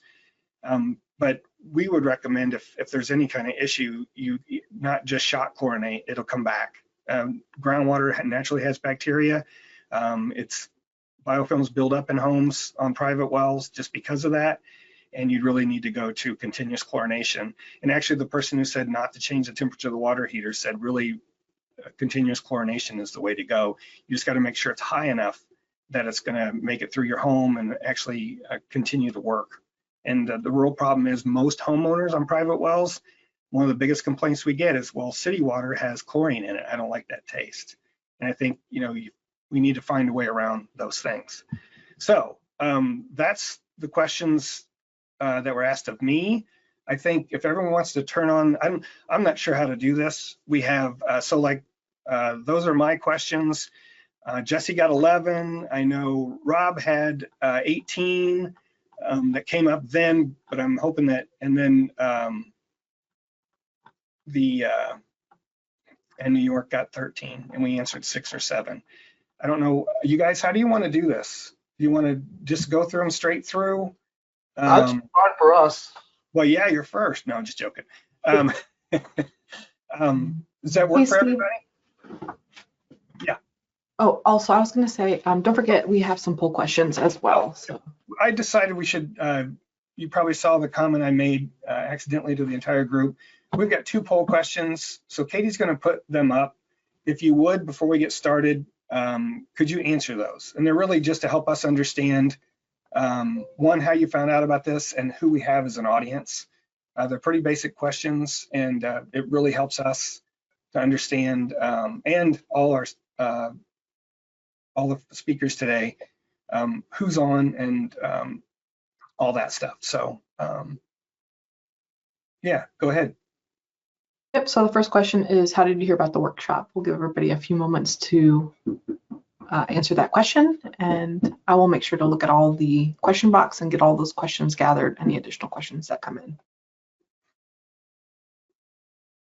Yeah, and you can, I think the poll question you answer in the poll, you don't need to put it in the chat. Right, somebody did do that, so just feel free to click a response. We have about 58% voted, so I'll give everybody a few more seconds. And then I'll open up the second one here. Okay, go ahead and close the poll. And we have one more. We just want to see what best describes you as a participant on our webinar today. All right, we'll give everybody a few more moments here, and then I'll go ahead and close the poll. And then Steve, once I close the poll, it will just revert back to your screen. Okay? Great. Yeah.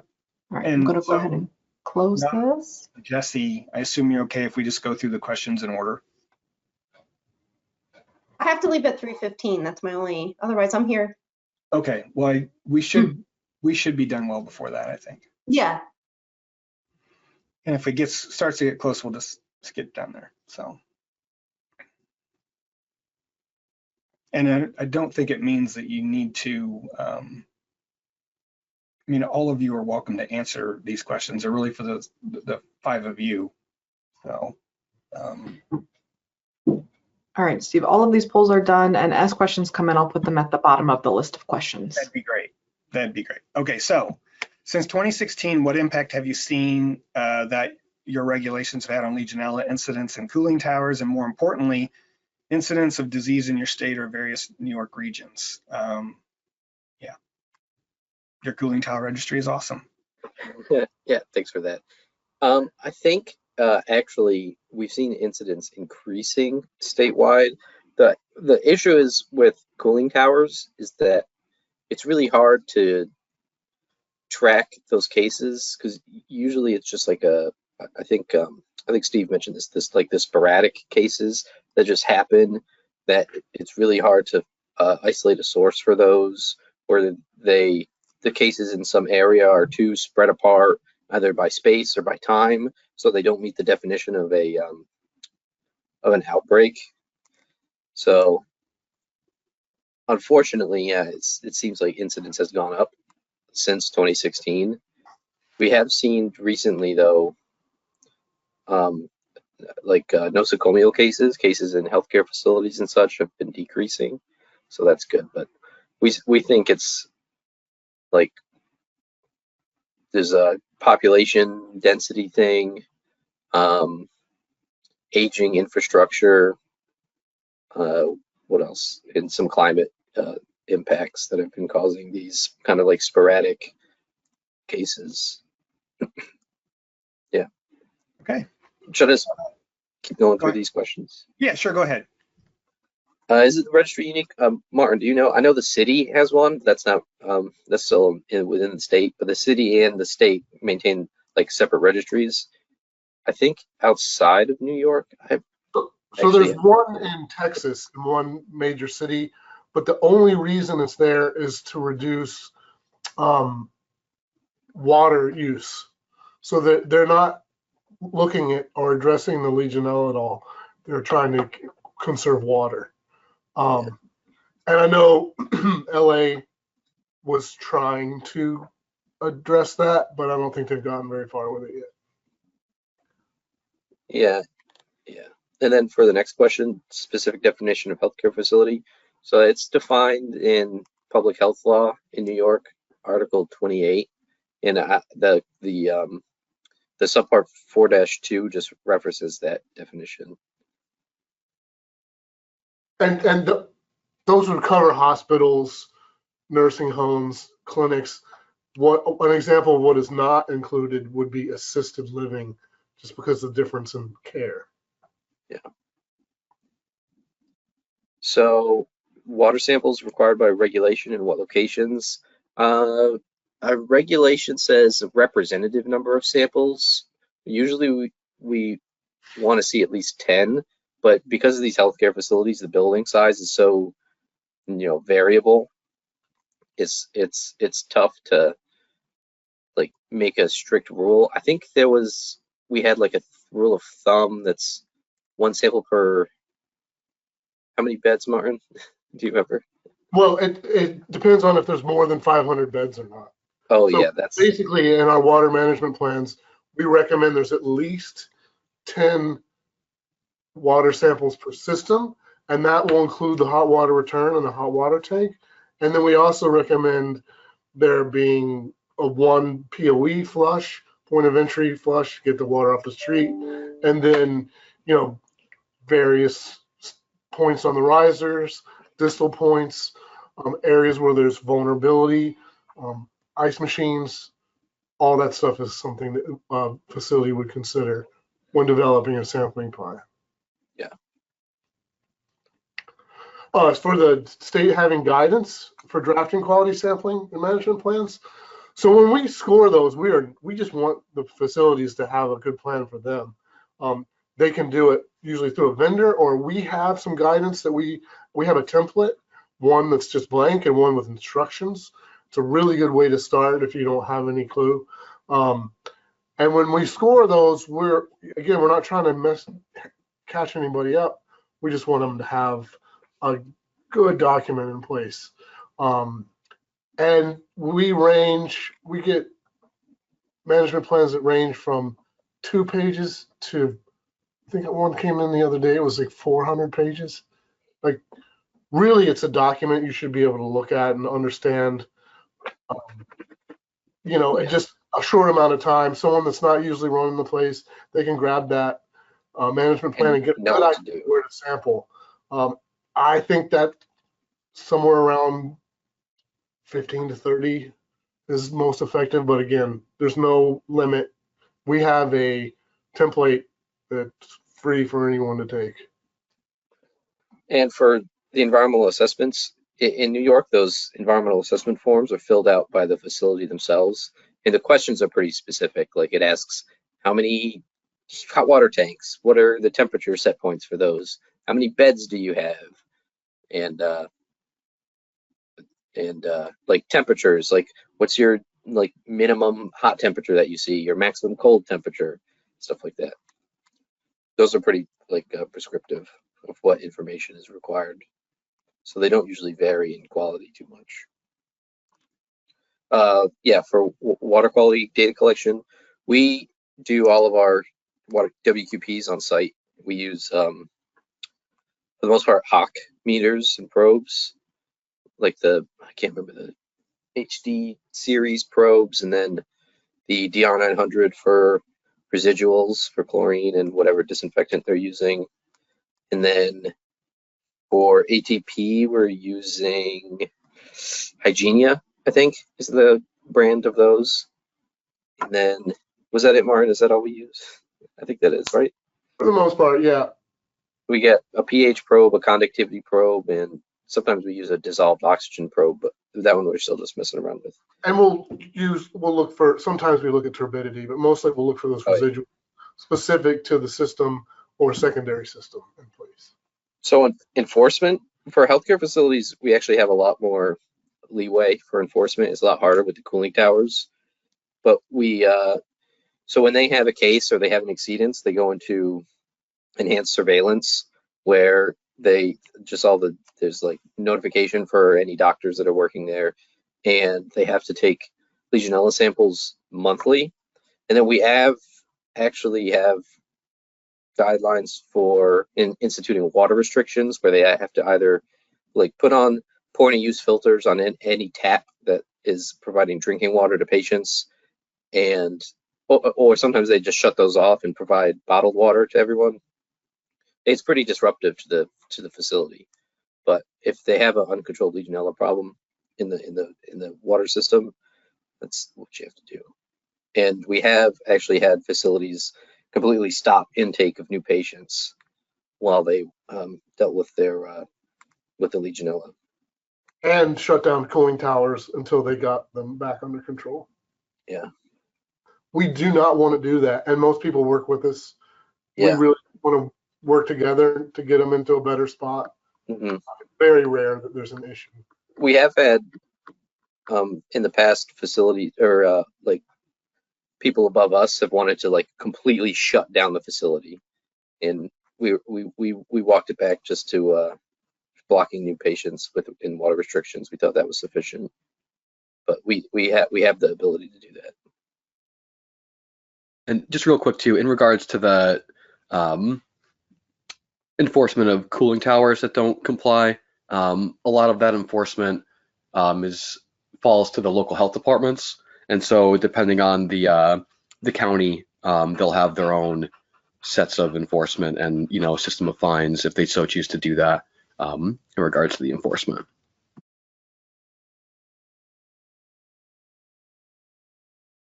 Thank you. Okay, so Rob, is the data you're showing by zip code, where are those samples collected? A well, a fixture?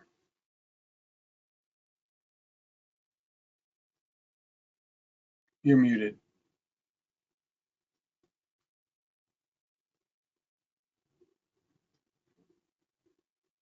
I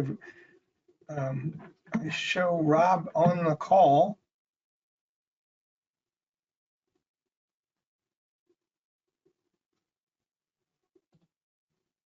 Oh, he just commented that says an organizer needs to unmute him. Okay, let me see if I can do that. Okay, so Rob, you should be able to unmute yourself now. Hey, there we go. I don't know how that happened. That's okay. Okay. Let's see. Is the data you're showing by zip code?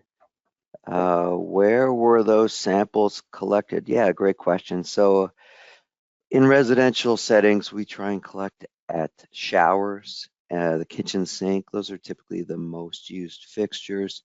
When it comes to the wellhead, if there's a spigot right there, then we'll take it as close to the well as possible. Sometimes there's not. So we'll try and get that well water sample out of the nearest fixture from the well, the closest one along that water line. Sometimes hot tubs, if they have one, standard Legionella exposure site sampling. Do you perform an EPI assessment questionnaire first before sampling to make sure community-acquired LD illness was linked to the residential water system? So all the EPI stuff is not me. I'm strictly the EH guy. Day to day, the bulk of the work is our team. But except for when it goes to an outbreak. So for example, just today, while we were doing this presentation, we got an email from our epidemiology disease investigation department saying, hey, we have another confirmed case. They've reached out and they do all the epidemiology stuff. And then once they determine it's a confirmed case with a possible exposure site at the home, they refer to us. How do you confirm that positive Legionella result in the water system caused their illness? What a good question. Okay, so someone's sick. We know they got a confirmed case.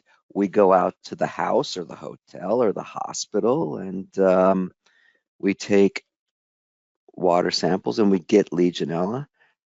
You can't prove that that is where they got it unless there's some sort of DNA match, meaning you can get the positive water sample, you find the bacteria, then you regrow it on an agar plate. It's like a charcoal agar plate, and then you freeze it. So you have that DNA, you can do a DNA test on that.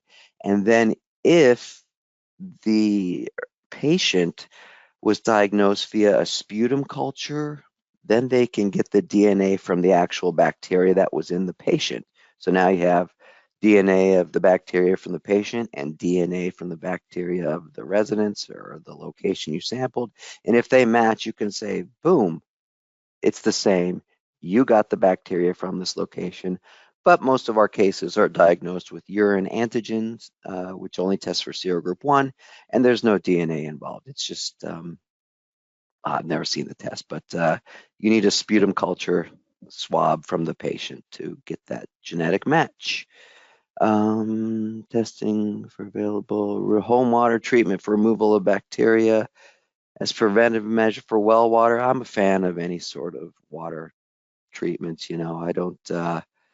I have a countertop water filter for my stuff. UV treatment on plumbing, leaving the home water heater. I mentioned a house that had high levels. A residential case, home, they hired a plumber and installed a UV treatment on their water system. But, I would recommend the standard stuff. Make sure your water heater is properly maintained. Make sure your water age is low by flushing every fixture once a week, 5 minutes hot, 5 minutes cold. And, there's plenty of Legionella labs out there. If you do think your home has Legionella, I would just reach out to an elite certified laboratory, ask them how you can send them a sample your way. Number 12, are you collecting water heater samples at commercial businesses when conducting an environmental assessment? Another great question. So we try and take it at the hot water return. Most of our commercial businesses out here are massive resorts, and they got these massive water heaters, boilers, and some of the smaller facilities like 300-400 hotel rooms. We will sometimes have them open up and give us a water heater sample, but typically not. And the main thing that determines that is, are they actually involved with their water heater system? You know what I mean? Like, is this maintenance person brand new and never has done it before? Meaning, if they have a knowledgeable, thorough, and experienced water management team at the smaller facilities, and we're confident that they routinely flush and take their own samples, then we'll collect a sample, but usually not. We don't want to flood the pump room. CDC question 13, no longer recommends thermal shock as a method of remediation, and we're talking about heating up that hot water. Sometimes you call it superheating. But can you see this being the easiest option to recommend for private residences? Well, I guess the superheating of the water would be easier for a private residence because, the hyperchlorination systems just aren't out there for a private residence. How do you balance ease of remediation in private homes with risk of recolonization? Let me read that again. Whoever wrote this question is much smarter than I am. I don't understand that question. How do you balance ease of remediation with the risk of recolonization? Man, I just don't understand that question. So I apologize. But what I can say, Rob, they're basically asking, what's the likelihood of it returning. Ah, The easier method. thanks. Whoever said that, I appreciate you dumbing it down for me. Kudos to the author of that question. So we don't, these are case-based investigations for the most part with our residential investigations. So if they follow our flushing guidance and if they, maintain their water heater and everything goes good, we never hear from them again. So, we don't get we have not had, as of now, to my knowledge, a second case come out of a residential setting, we didn't test 2 years ago at home and then we tell them to flush and they flush and then someone else gets sick or the same person gets sick at the same location. We haven't seen that yet. So we're hoping our remediation recommendations are not only being utilized, but they're effective. Number 14, SNHD samples every facility with one reported case to that facility, correct? Yes, and those are permitted facilities for us. So the Southern Nevada Health District has permits with our public accommodation, our hotels. And when we get a reported case, a travel associated case, a single case, we go out and we do an investigation. We sample the case room, distal room, hot water return. And the whole goal of that is try and find that problem, fix the problem before we find that second reported case, because then we're in an outbreak mode. We want to start in a preventative situation. And then if we get that second case, we're already involved. We've already been doing our single case investigation. So yes, and I know, it costs money. That's one of the main things one of the main hurdles with doing these is, a lot of these cases are out there, so it's going to cost a lot of money. But yes, we do for the time being. 15, impressed with your proactive Legionella team investigation, especially single case. Thank you. May I ask about, and I should shout out her name. I don't know if she's on this or not, but Devin Rahman is here at the Southern Nevada Health District over on the epidemiology side. She developed this protocol many, many years ago. So I shouldn't take any sort of credit for that, but I'm fully in support of it. So where the funding comes from, a little bit of grant, salary, time, water testing, our general fund, some of the funds, there's been talk of using some of the permit funds to be used for this. We are very grateful for our grant money, but right now, I ran the numbers yesterday, we only have a couple $1,000s left on one of our Legionella grants. So now we as an organization are going to have to absorb some of these costs through our general fund, and money is a factor. You have to take money into account. If your EH team lead decides that, okay, there is 50 water features that we want to sample because they're all implicated, how do you scale that number down? How do you reasonably cover every risk in this facility at a cost-effective basis? And our approach with the case room, distal room, hot water return, that's part of that process. So I know some state health departments really wrestle with the latter, which is, are their remediation water sample testing free for the facility? Absolutely not, man. Nothing's free, except for we provide, I guess, free samples on our initial site visit, right? So we go out there on our initial site visit, we do our testing, we get the positive samples. That's where our freebies stop. And then the facility is responsible for contracting an elite certified laboratory to do their post-remediation sampling schedule. And then when we get that second case, that second potential outbreak, our team provides that sampling for free. In the past, some of our costs, recouping strategies have been to go out there and say, hey, this is a single case investigation. We'd like to take some water samples, but you're going to be responsible for paying for that. So we take our water samples and then give them a bill afterwards. And that worked out fairly well. It's not a bad way to go about it. How many sampling sites do you require when establishing the 333 follow-up sampling? Another great question. We recommend the case room, distal room, and hot water return. Case room for sure. Distal room, you have a little bit of leeway. Hot water return, that's our standard go-to. Best home testing kit if I want to check my house, man, I don't even know. Yeah, I don't think there's anything like that. So I think this is Yeah. for the well owner, and Legionella is just a much different topic. Yeah, get a go on the CDC webpage, find your a local or an elite certified laboratory closest to you, call them, figure out how you can get it tested, and when you do test that your house, do first draw hot water and on your least used water fixture. And I'll also add that we don't recommend home testing kits from like Lowe's or anywhere like that for anything, except maybe pH, a couple basic things like you'd use for a pool. You should not use those for anything else that might be a health concern, like arsenic or anything like that. Does Lowe's sell home Legionella testing kits? No. That's what I'm saying. Oh, okay, gotcha. There is no home Legionella testing that I know of. You can get them on Amazon now. Can you really? Oh my Yeah. gosh. We had that as an issue this past month. Yeah.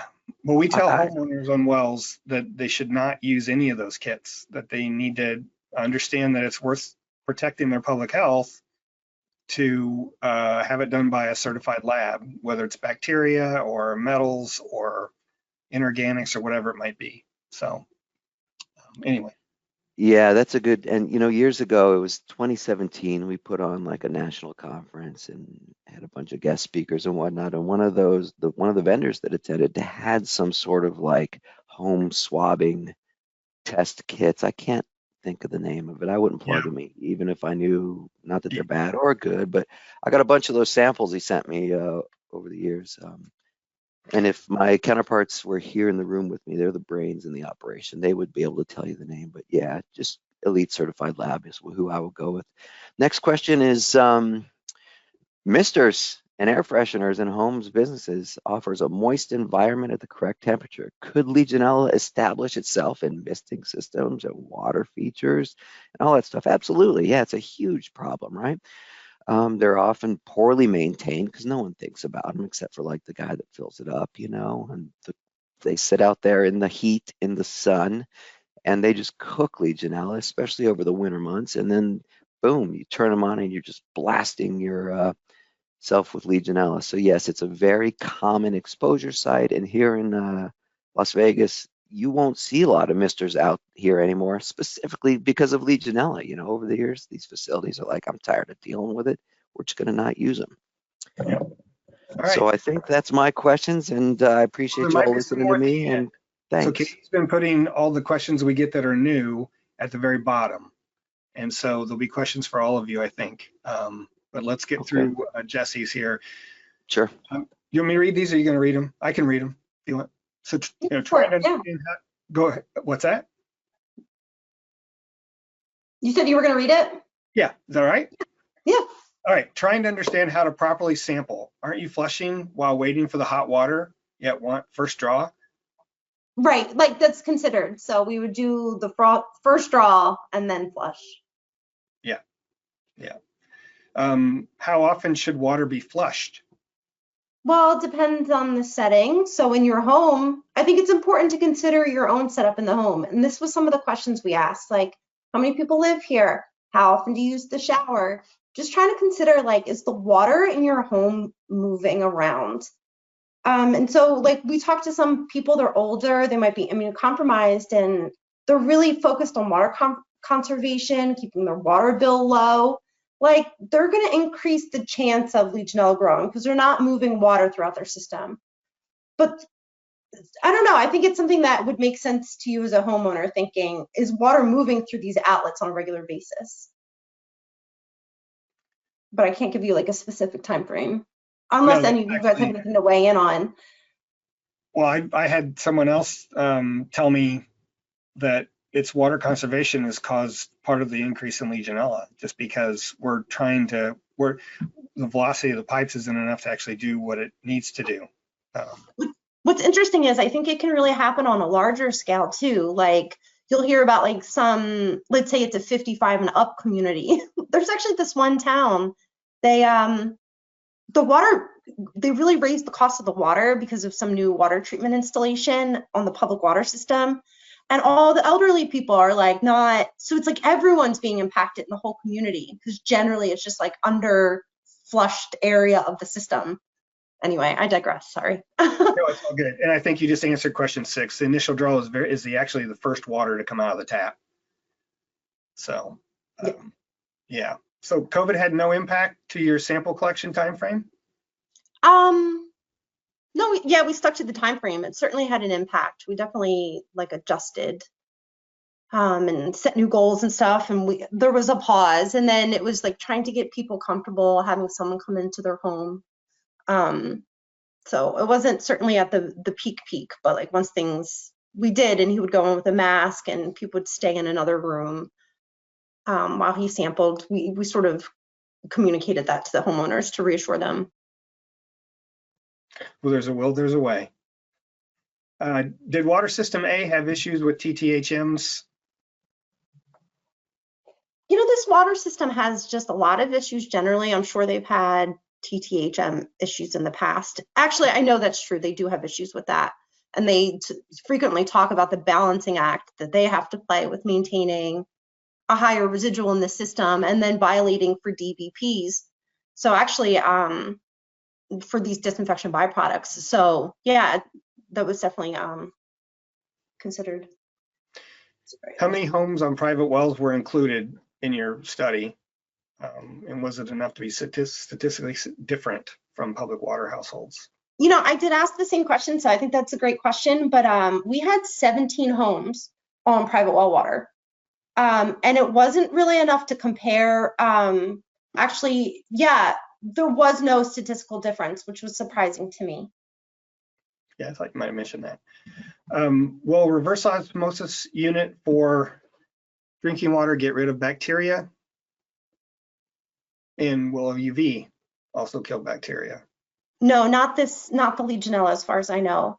There are special Legionella filters that sometimes we recommend to install on shower heads. They're very expensive. I think you have to replace them often. I think both of these will remove bacteria. They're large enough. Yeah. Oh, I was thinking Legionella specifically. Yeah, I mean, I think an Legionella. RO would remove it floating, but one of the issues with Legionella is that it forms a biofilm in the pipes, so it wouldn't be able to treat it upstream. It could already be beyond the filter if you're installing it. Yeah, if it hits the membrane or goes through the UV, it's going to kill it or stop it.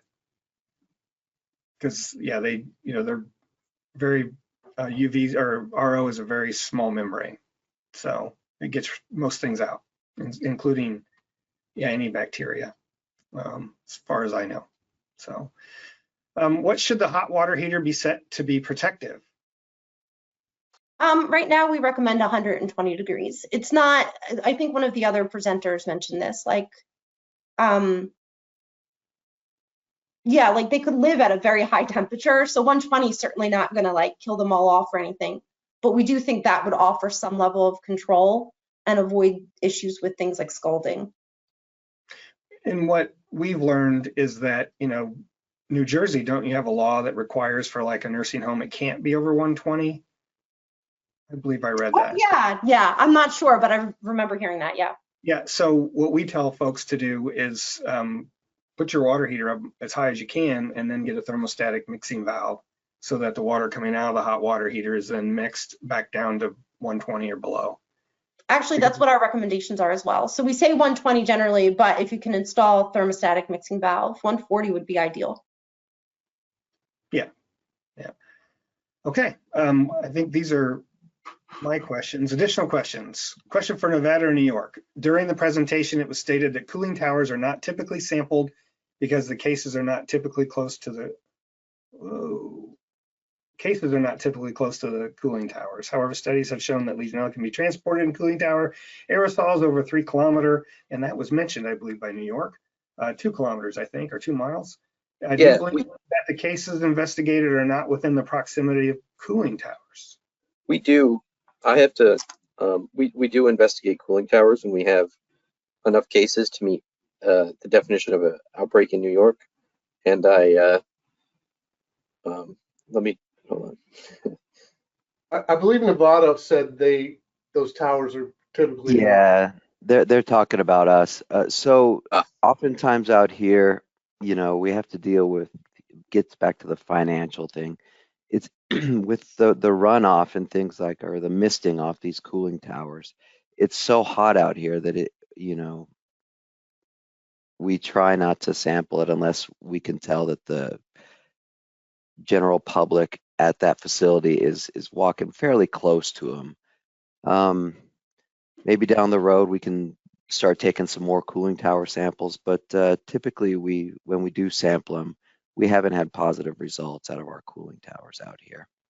And like there's spots where 3 or 4 facilities are close to each other in the same general area, and their cooling towers are in a whole separate structure, like third-party cooling towers, if you will, that are maintained by completely different entities that the hotels pay to have their cooling towers. It's really interesting. So, it's just one of our strategies we've utilized in our investigations.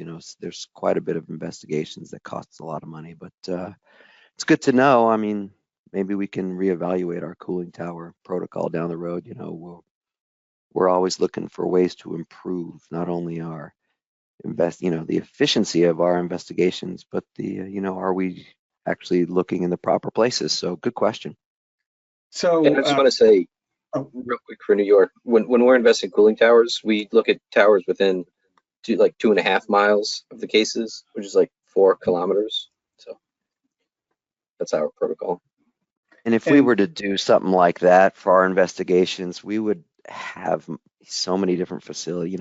Las Vegas is fairly small. We got a lot of people here, but in a 2.5 mile radius, that could incorporate 6 to 7 different facilities here. So we have to kind of scale it down.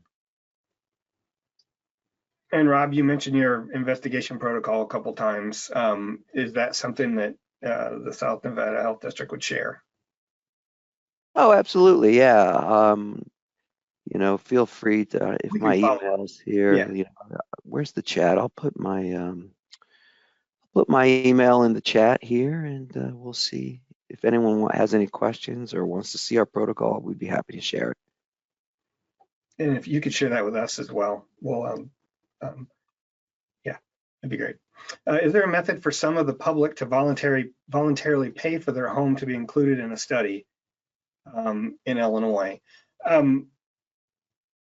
I would say that we would not ask you to pay, for one. And two, our plan is to stick with some of the homes that we know have had issues we've sampled before, at least for 2025, and then put all that information together and use it to write a proposal with some specific goals. That would be a much larger project. And at that time, we'd definitely be interested in finding more homes in Illinois to sample. Yeah, so that's the best I can say there. This is a really good question. The next one. Yeah, so just reach out to us either at info@privateclass.org, or my email is just stwilsonillinois.edu. You can find me by looking at the U of I. Do vegetable sprayers at groceries play a contributing factor for the spread of Legionella to customers? So we've actually had some investigations where we've collected some samples from those vegetable sprayers, but I can't remember how many we've collected samples from, but I don't think we've ever found Legionella in it. It is one of those things that it's because it's cold water, so it's not really conducive to like Legionella proliferation, but it could technically survive in it. So when we get a case that reports exposure to where they went to the grocery store, or they remember like the spray happened when I was buying my vegetables, we do investigate it, but I don't think we've ever seen any cases that were like pretty definitively linked to those sprayers. And some of those have hypochlorous acid in it or some other residuals. Spraying directly on the vegetables. Okay, how soon after receiving notification of 2 or more confirmed cases of Legionnaire's disease is an on-site investigation commenced with each of your jurisdictions? New York?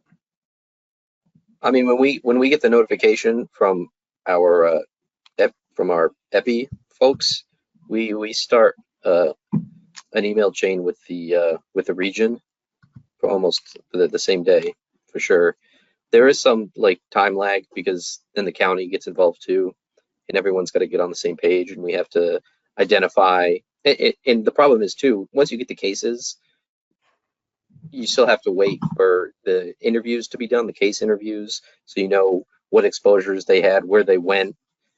We do usually start, if they're not in a healthcare facility, we do start identifying cooling towers in the area, just so when we those case interviews are completed, or if they're never completed, depends on what EPI's saying.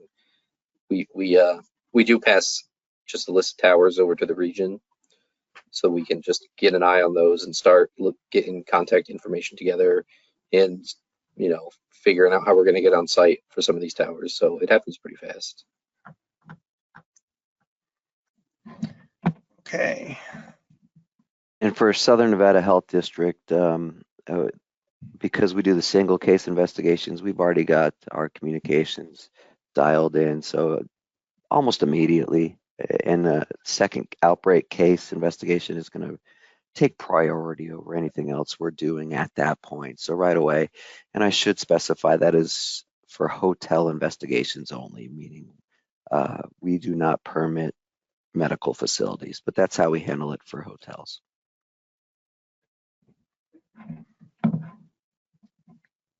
Jesse? Yeah.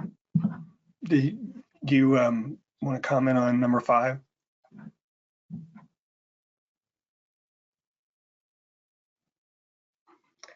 I'm not the best person to answer that question because Oh, it's our that's fine. communicable disease service Sure. on respond to case reports. That's still a response. Thank you. So should the sprays from waterlog rides be tested at amusement parks? Oh, man. Yeah. So I would say in New York, that stuff falls under recreational water regulation, and that stuff's usually pretty stringent. I think that stuff is probably falls under like a swimming pool, and those have to be a pretty high chlorine residual. So if a case had reported exposure there, I would definitely say it should be tested. I don't know if regular monitoring of that is going to be super necessary. Usually those are pretty cold water and high residual, which isn't great for Legionella. And those are inspected often, and they will get shut down if they're not under spec. Okay, 2 comments. There's probably more in here because a lot of you who are still here have made some really good comments about, like this one about you correct that the medical community does not know the prevalence of non-pneumophila incidents. That's why it's important to ask the physician to also culture the patient in addition to the urinary antigen test.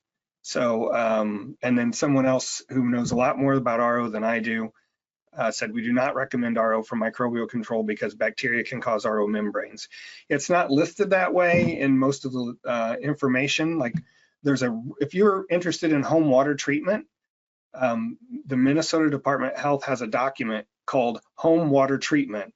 It's the most comprehensive list of types of treatment, what they treat for, even costs, shortcomings, positive, negatives, point of use versus point of entry. We recommend that to well owners all the time on our webinars because obviously treatment's a big topic just because of the costs. And so it's really well put together. And I would refer to that, and I do a lot of times. So, or the Water Quality Association, since they have training programs for treatment specialists and things like that. So I think that's it. We're a little over, but I certainly want to thank all of our speakers today, and for all of you that showed up and attended. We'll make this, I need to talk to each of you about sharing this video, but our plan is to put this video up and make it freely available. It's worthwhile information. Obviously, from the number of questions in the crowd we got today, this is something that was worthwhile to do, and hopefully we can do this again in a year or two as we move forward in all of our efforts. I know I also see some of you, of the speakers anyway, at NEHA's AEC in the summer, and we aren't going to present there this year because we're not going to have any new data collected, but I don't know if any of you might be. And so yeah, thank you. And I want to mention that whenever I shut off the webinar, I will lose all of you. So I appreciate all your work that went into putting these presentations together and you know, letting us kind of host and facilitate. Yeah, well done. So thank you, everybody.